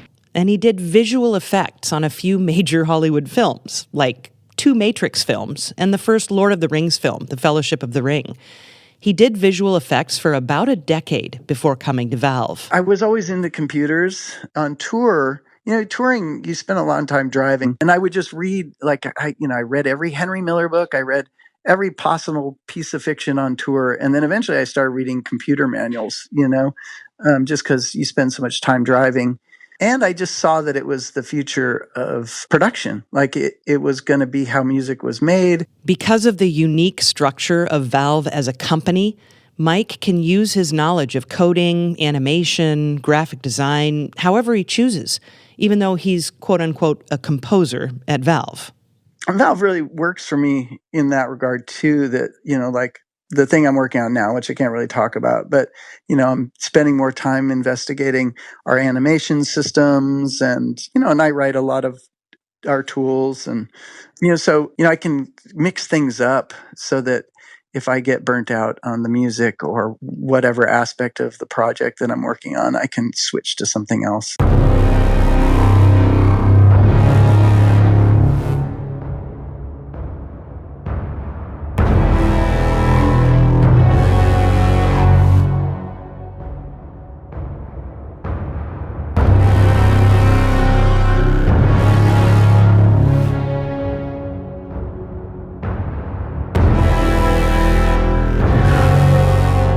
This is the music players hear as Alyx exits a cargo train right outside the quarantine zone. The train was supposed to take her through it, but the Combine shut down the tracks, and now Alyx has to proceed through the quarantine zone on foot, an area that's full of dangerous Zen life. The moment Alyx steps off the train, the dark, heavy, uncomfortable music starts. I knew pretty early on that this was going to be a fairly big moment. Once you turn the corner and go into the quarantine zone, it's the beginning of the descent. It's the beginning of the weird. It's the path to the weird. And of course there's a path to the quarantine zone, but it really is sort of the beginning of this huge section of the, pretty much everything up until you're dealing directly with the vault, at the very end.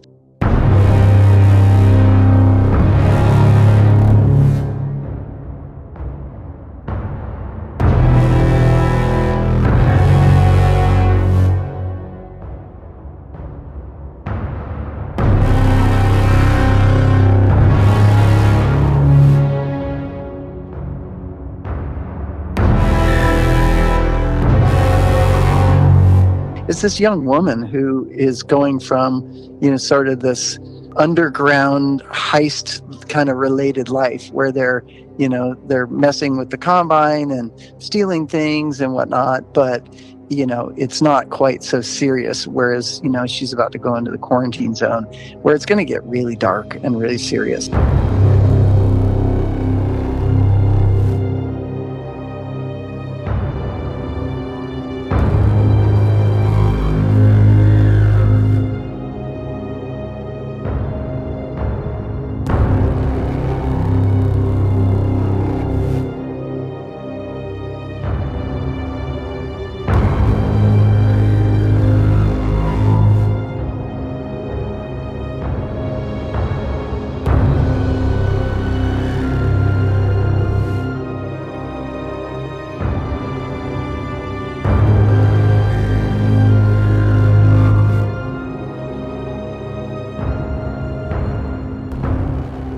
If you look at the very end of the journey, the end of the quarantine part of the journey, right? It's this giant antlion battle, and it's got that exact same sound with a different piece of music, and it's way more intense.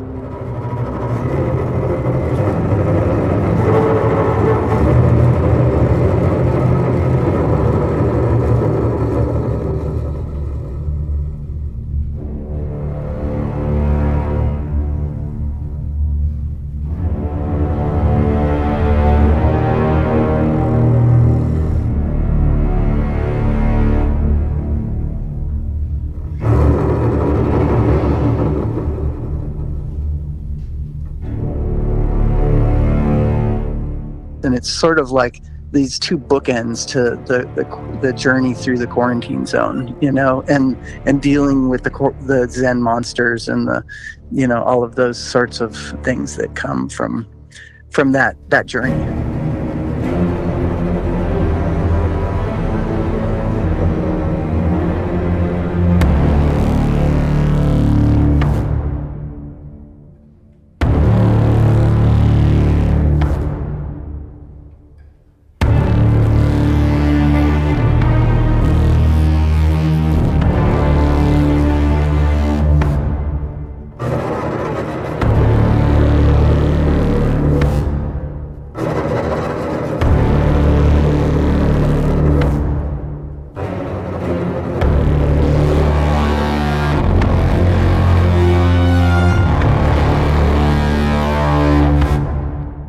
So that was sort of my thought process in terms of the design of it. It's always a trick, especially in VR. I found it. I don't know if it's tricky as much as like just sort of this unknown of like, okay, I'm going to hit this with some pretty heavy music. But then my tendency was always just then to get out of the way, like to then step back and let the player experience the space.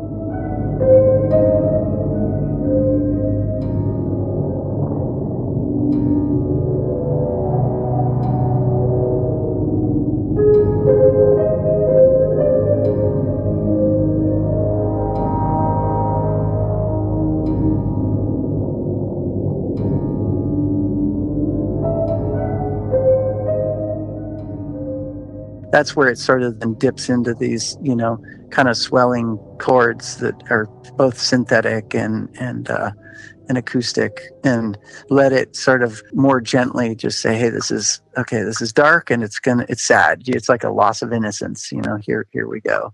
But more sad and not scary, because scary is about to happen anyway. Like you're about to get just assaulted with scary music.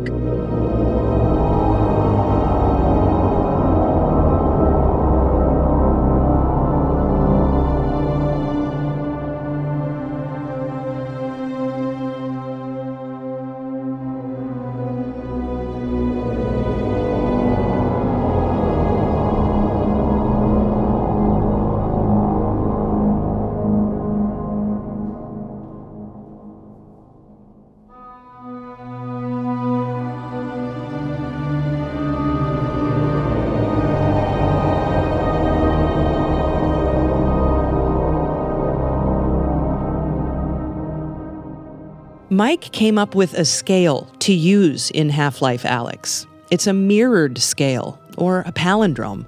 Mike considers this the G-Man scale, and it sounds like this.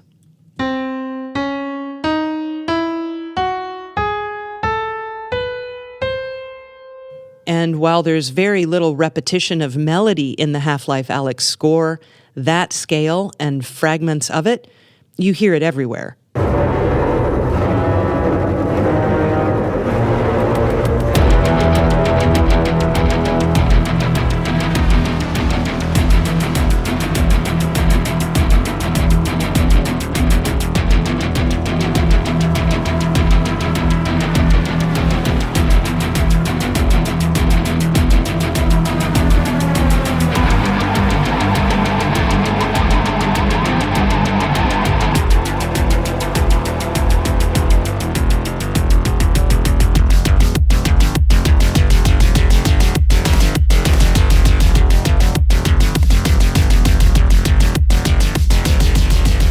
The scale shows up a lot as Alyx approaches the vault, the whole purpose of the game.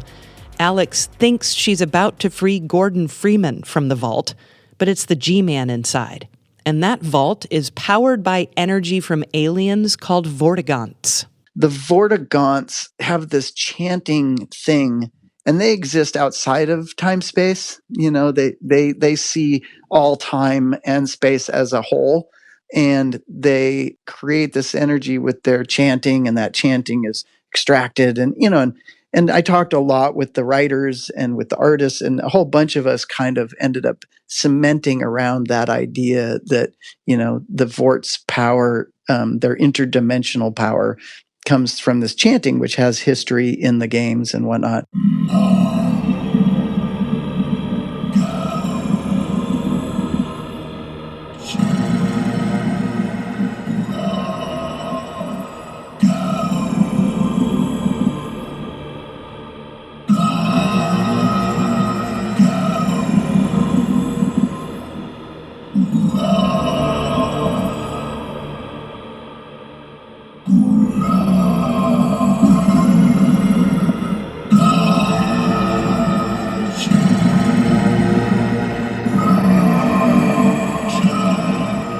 With all this talk about the vault and the energy powering the vault, it's important to know where the vault is located. It floats above City 17, that's the Combine's headquarters on Earth, somewhere in Eastern Europe. And above City 17 hovers this huge structure that is the vault. In Chapter 10 of the game, Alyx is trying to shut down the final substation that transmits the Vortigaunt energy, keeping the vault suspended in the sky, and keeping the prisoner locked within it.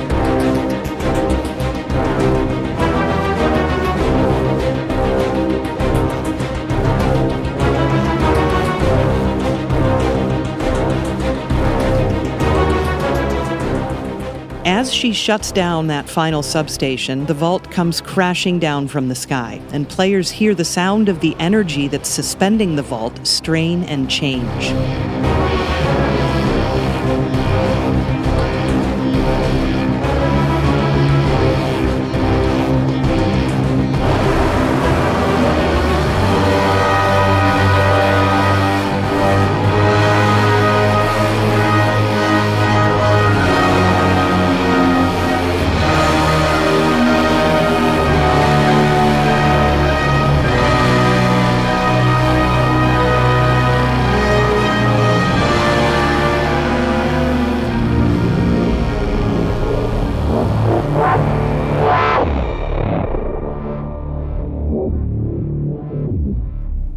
The crash makes the energy within the vault unstable. Gravity doesn't act properly. The ambient sounds from Dave Feise get less familiar, and Mike's music becomes stranger. When you get into the vault, it then just gets weirder. You know what I mean? And it falls apart, and these pieces get pulled apart. And then when you finally get to the G-Man, you finally hear like these multiple string parts that are, again, they're strings. They're actually just strings.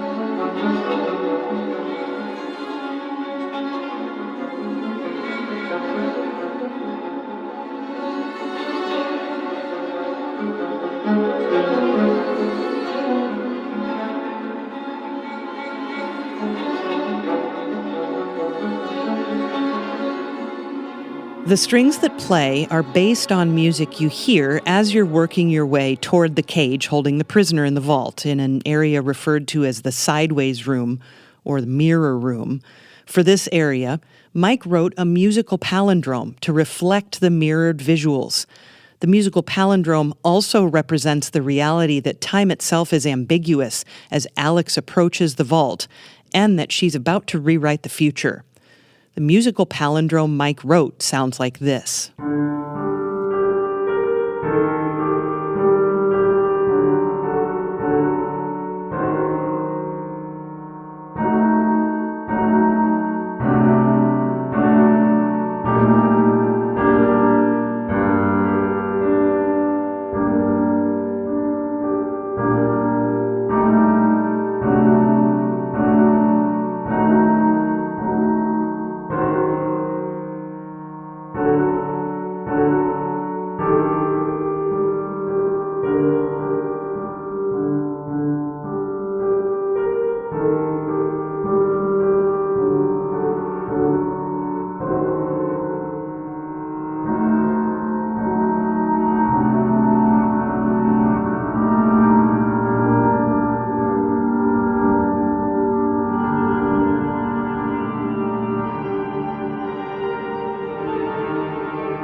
That piece becomes the seed for most of the music that you hear in the vault.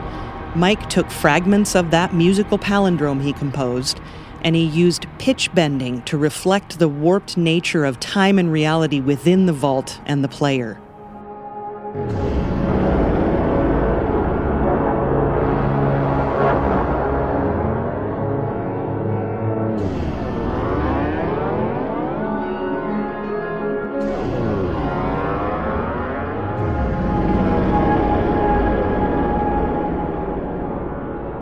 When Alyx opens the cage that holds the prisoner, a piano enters the musical texture over the strings. That piano brings a cohesion to the chaos of the strings and ties everything together. And that's exactly what the G-Man does. He ties everything together across the entirety of the Half-Life series. Mike uses that piano to symbolize the G-Man.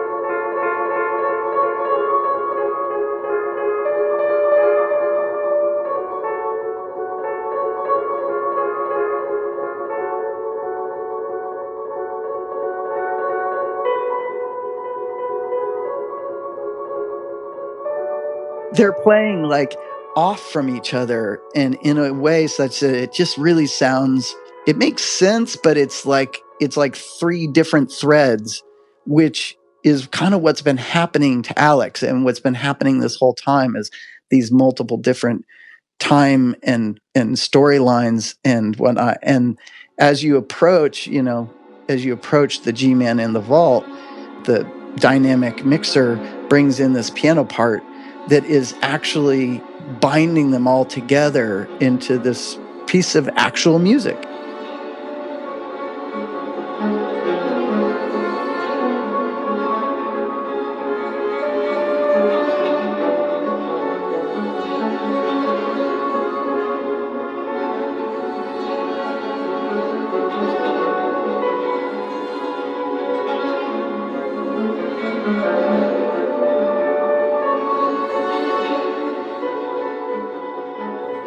So, if you'll recall Roland Shaw talking about making sounds for the Reviver head crab, also called the lightning dog, Mike's music for this whole area is absolutely spectacular. So here's some of Mike's music for Alyx's encounters with the lightning dog.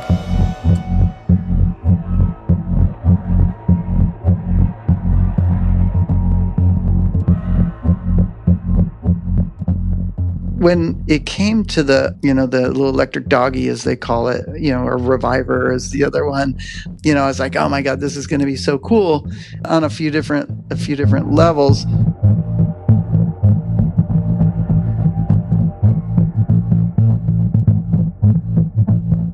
One of which is that it had fantastic sound design. I just loved that crackling electric, sound of that creature. And so it just had this amazing sound design, which is all this crackling electricity. So it's sitting, in a spectrum sense, kind of in this upper mid to upper range, up there. And I really didn't want to mess with it. But at the same time, the action itself was fairly hectic. And it was kind of uncomfortable. And I don't mean like in a just I'm nervous, scared way, but it was kind of a little too much somehow, perceptually speaking. And so what I really wanted to add like a real metronome, to the gameplay.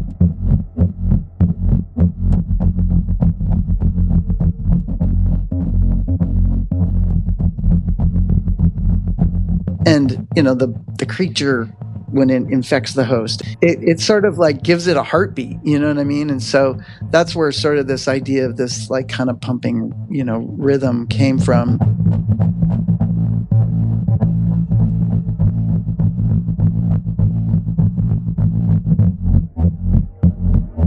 It's actually really good as it is. Like the sound design's amazing, the art's beautiful, but it could use meter, and it could use something that stays out of the way of the sound design. So already I'm kind of thinking, all right, so I'll use, filters, and I'll put some, kind of in the low end.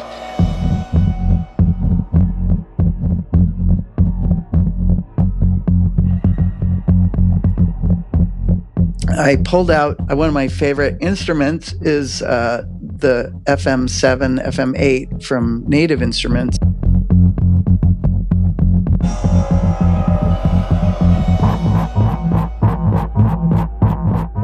And it's got this really neat system in it. So you can do this thing where, let's say you have a frequency beating that's just like whum, whum, whum, like that. You can do one that just goes right on the edge of that, and then they multiply together. And so what it does is it will change the wave shape right at that edge where it's playing. And you can build up a series of patterned modulations in a space. And so I kind of started playing with that, and it sure enough, that made some pretty cool sounds.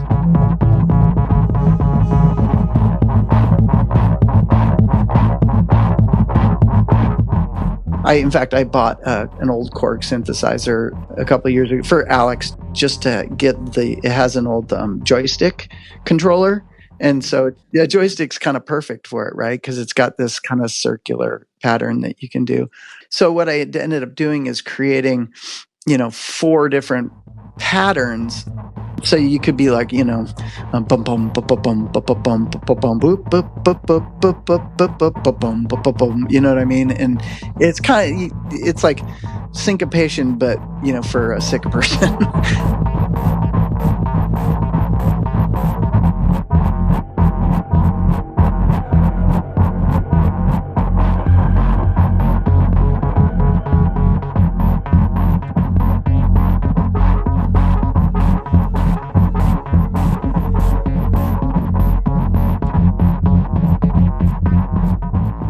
Some of Mike's music for Half-Life Alyx stands out because of how different it is from the rest. And one example of this is a track called Sunset Vault.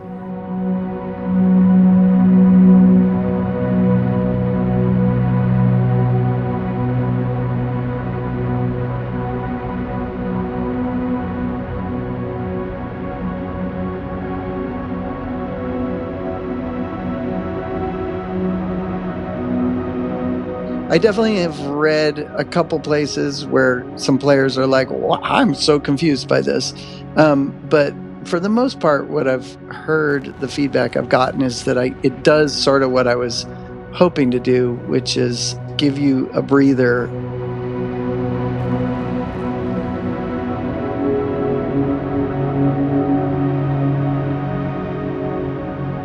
The other thing is just beautiful. It's like the artwork at that moment is just so pretty. And it, like in VR especially, it feels like sunset, like You know, when the sun is setting at the end of a day, and it's almost like there's a smell that goes with it, which is strange because obviously the sun doesn't smell like anything.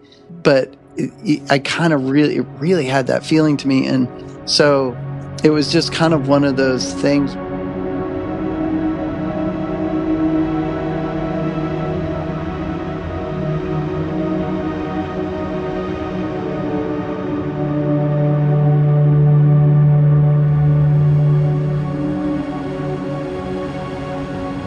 And so, you know, we hit this moment where it's this beautiful, and, you know, most players probably just go through that section in less than 20 seconds, you know, maybe fit 10 seconds even, you know.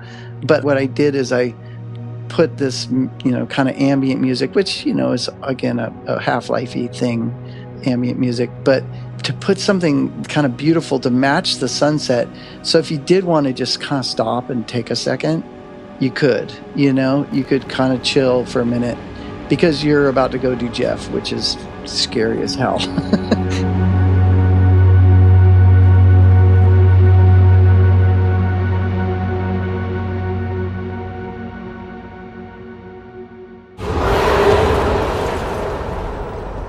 What the hell was that?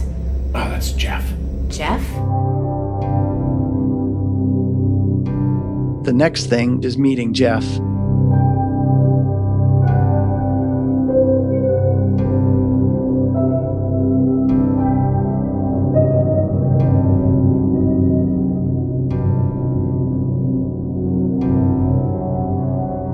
The next whole section is scary and is totally its own weird little universe, you know, like Ravenholm or something. It was its own little universe within the game.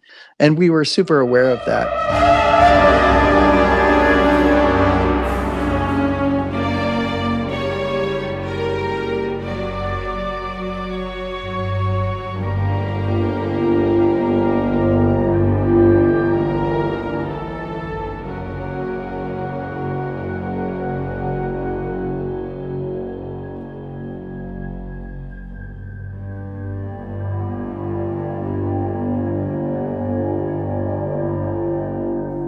Jeff, the blind zombie with a keen ear. In Chapter 7 of the game, Alyx spends, give or take 30 minutes of her journey working her way through an old vodka factory, avoiding Jeff. At one point, Alyx and Jeff get trapped in a freight elevator together. When we were working on the elevator thing, someone was like, oh my God, we have to have elevator music.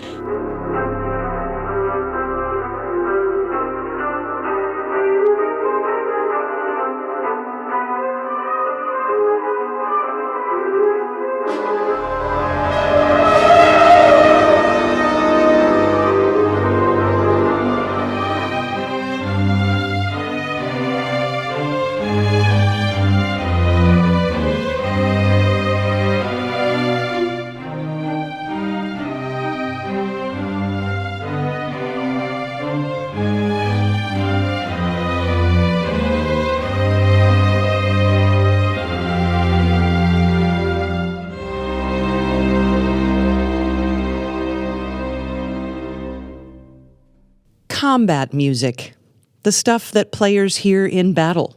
In Half-Life, it definitely has a signature sound. One of the big things of that era is taking a drum beat, you know, that's a sample and a loop, and playing it and then distorting it and then putting another drum loop on top of it, right? Which is a great technique, more of a 90s technique, but still that infused that early part of the 2000s.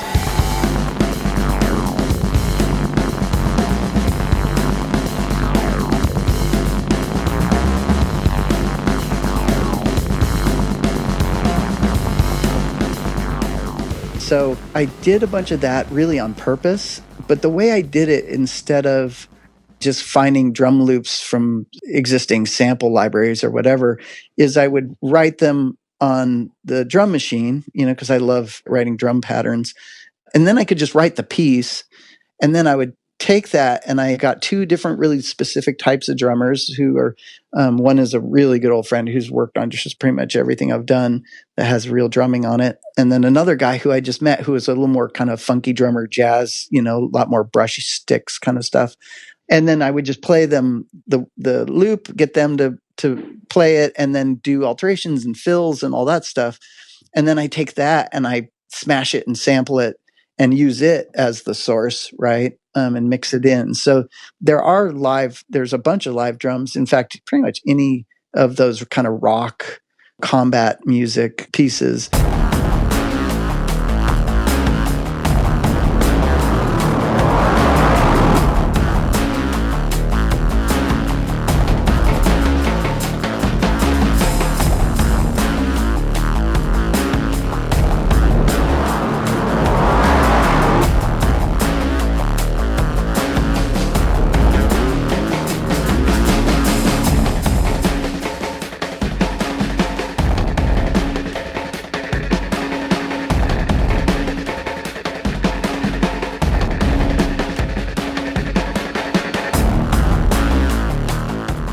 The combat music was all very purposely done that way in a nod.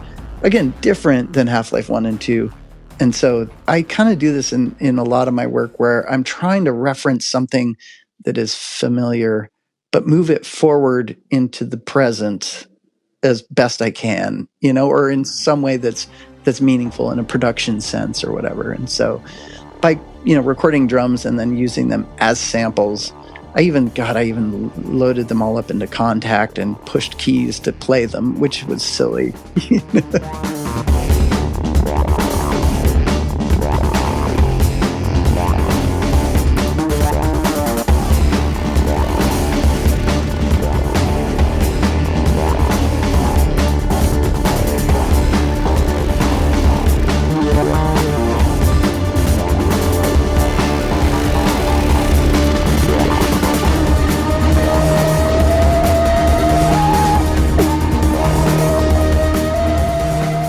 When Valve announced they were making Half-Life Alyx, the people working on the game knew there would be a group of fans upset for any number of reasons, some of which because Mike was the composer and not Kelly Bailey.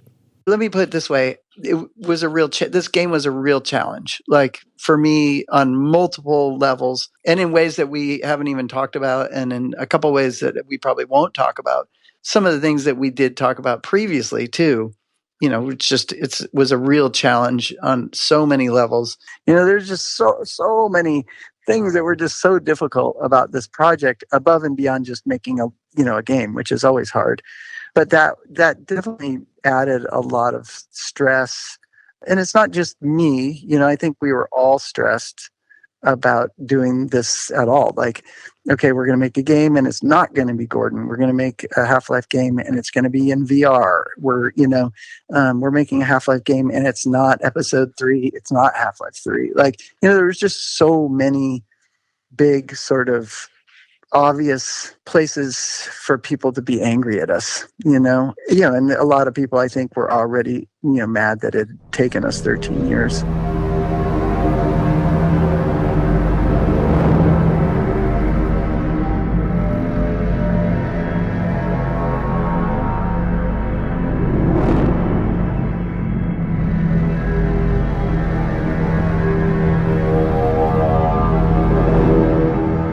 At Valve, one person doesn't make a decision that the rest of the company follows. Some decision might happen because of one person and their idea, but no one person dictates what the company does or doesn't do. It's always a team effort at Valve to discover and execute ideas. During this whole interview, I talk from the first person because it's a much easier way to answer questions like I did this and I did that and I was thinking this and I was thinking that. But, Valve really functions as a group. It's really common at Valve to introduce an idea and then hope you hear someone else introduce it as their idea, right? Because it means it might be a good idea and that it might have a chance of survival. Or if you hear someone mention a good idea, like I definitely make a really big point of kind of forwarding that idea on. And you don't have to oh, hey, so-and-so said, it's like the ending of the game was one of our artists' idea, I think. He mentioned in the hallway to the writers, and they were like, can we get away with that? That's a good idea. You know what I mean? And so on the one hand, it's I can't take credit for all of my successes. Like, it just would be unreasonable, right? Like, any good multimedia product like this is a result of all these different talents and all, the situation that you find yourself in and the luck of being there and all those things. But the reverse is true too, right? Like, the decision to do this the way we did it wasn't just me. There was a lot of people involved, and I was, sounding everything off of other people, so there's a certain comfort in that. That's kind of like, okay, I think like the world might hate this choice, but at least I have made every possible effort to verify it.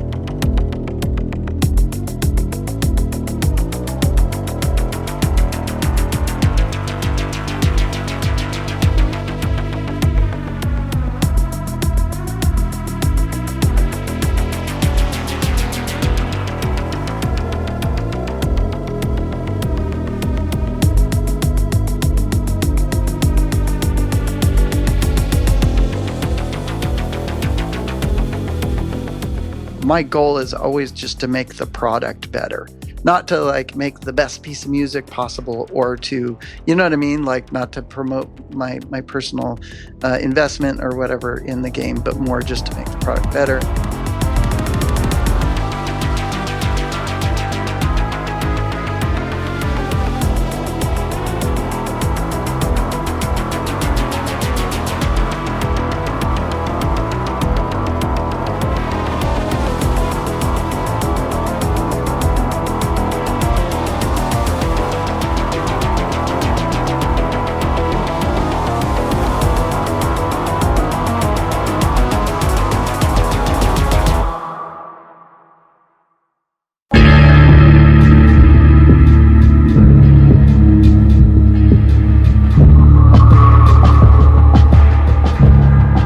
Mike Morasky, Emily Ridgway, Lakulish Antani, Dave Feise, and Roland Shaw all spoke about the importance of working as a team to create sound and music for Half-Life Alyx.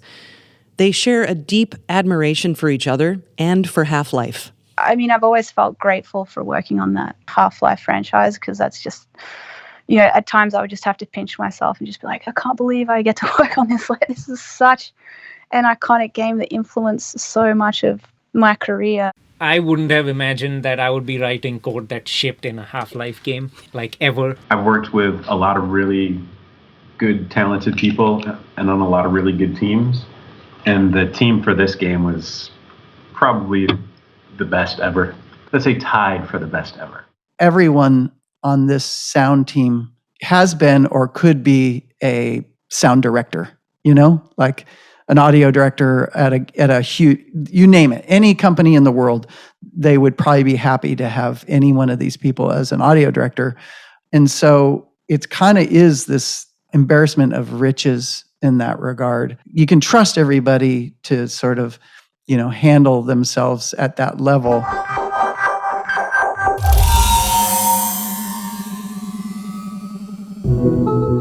The thing that I'm still wrapping my head around right now is how good the ambience is that Dave Feise worked on. The ambience that Dave came up with for Half-Life Alyx is just incredibly detailed and interactive. It's always very rich, but always very appropriate as well.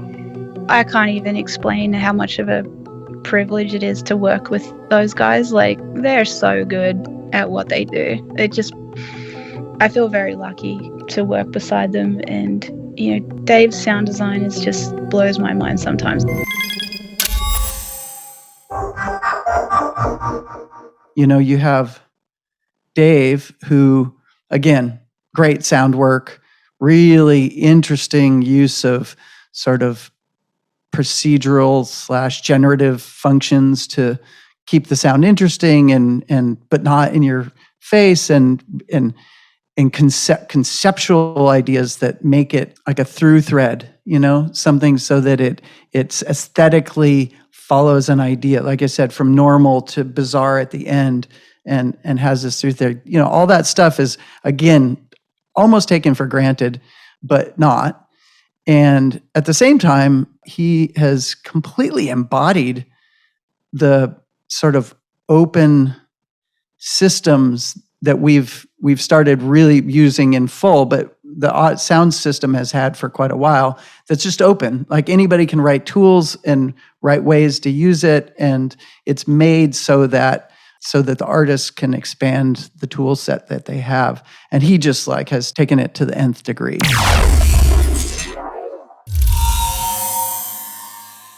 Emily had one of the hardest jobs to do, I think, with processing the Combine dialogue to sound recognizably Combine, but bring it up to speed with modern production standards, and for a lot more lines as well. And I think she hit that one out the park. Emily's not so secret weapon is that she's just so fucking good at everything. I mean, on the one hand, like I'm just blown away by her sound work in Alyx, but I'm not surprised, like one little bit, like absolutely not surprised. The processing that she did on the Combine soldiers is amazing. It's so good. Stabilization team holding position. Lightning setting 3. On bull set. 15. Overwatch confirms HVT is preliminary 1. Stay alert. Overwatch, we have a latency and grid Meyer-5. The other side of it too is that her work on the headphones was like a real, like the kind of quintessential Valve success story. You know, she had this amazing idea, which, you know, reasonably there was a certain amount of skepticism around, and she managed to push through the skepticism, prove that it's a good idea, and tackle the hardest part, which is learn how headphone speakers work, what modern material sciences are, and how they function with, you know, and kind of put all of those pieces of the puzzle together and not just get it across the finish line, but get it across the finish line in a really spectacular way. Like that, to me, is like a true Valve success story. Roland, he's done amazing work on this game. I've mentioned before his work on the physics system, the physics sounds, is one of those things that he spent a ton of time on. And it's one of those things that I think people notice if you don't do a good job, and they don't really notice if you do a really good job, and he did a really good job. There's no way I'm going to be able to talk highly enough about the work that Roland did without just listing all the things he did.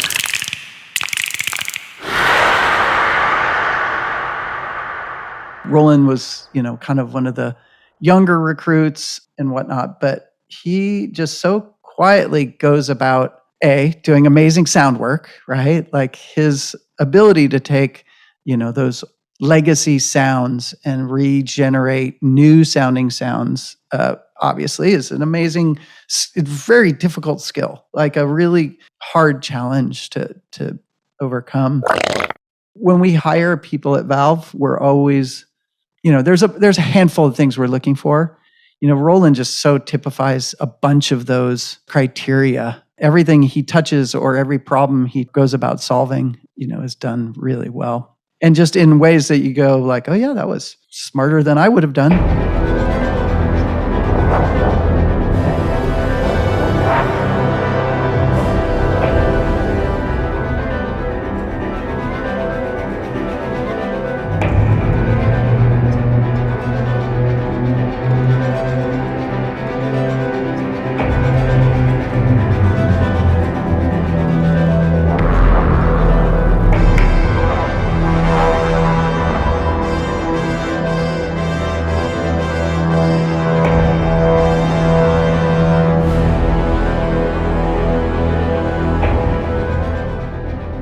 Music that Mike did on HLA was some of my favorite music that he's done in any title. In the last level, when you get to the big reveal, the music right before the big reveal is one of my favorite pieces of video game music ever. You know, the music in Portal 2 is some of my favorite video game music of all time. I was just excited to hear what Mike was going to come up with. And there's some music cues at the end of Alyx that I'm just like, my God, like, this just couldn't be more perfect. Like, I'm kind of just in awe of my colleagues most of the time.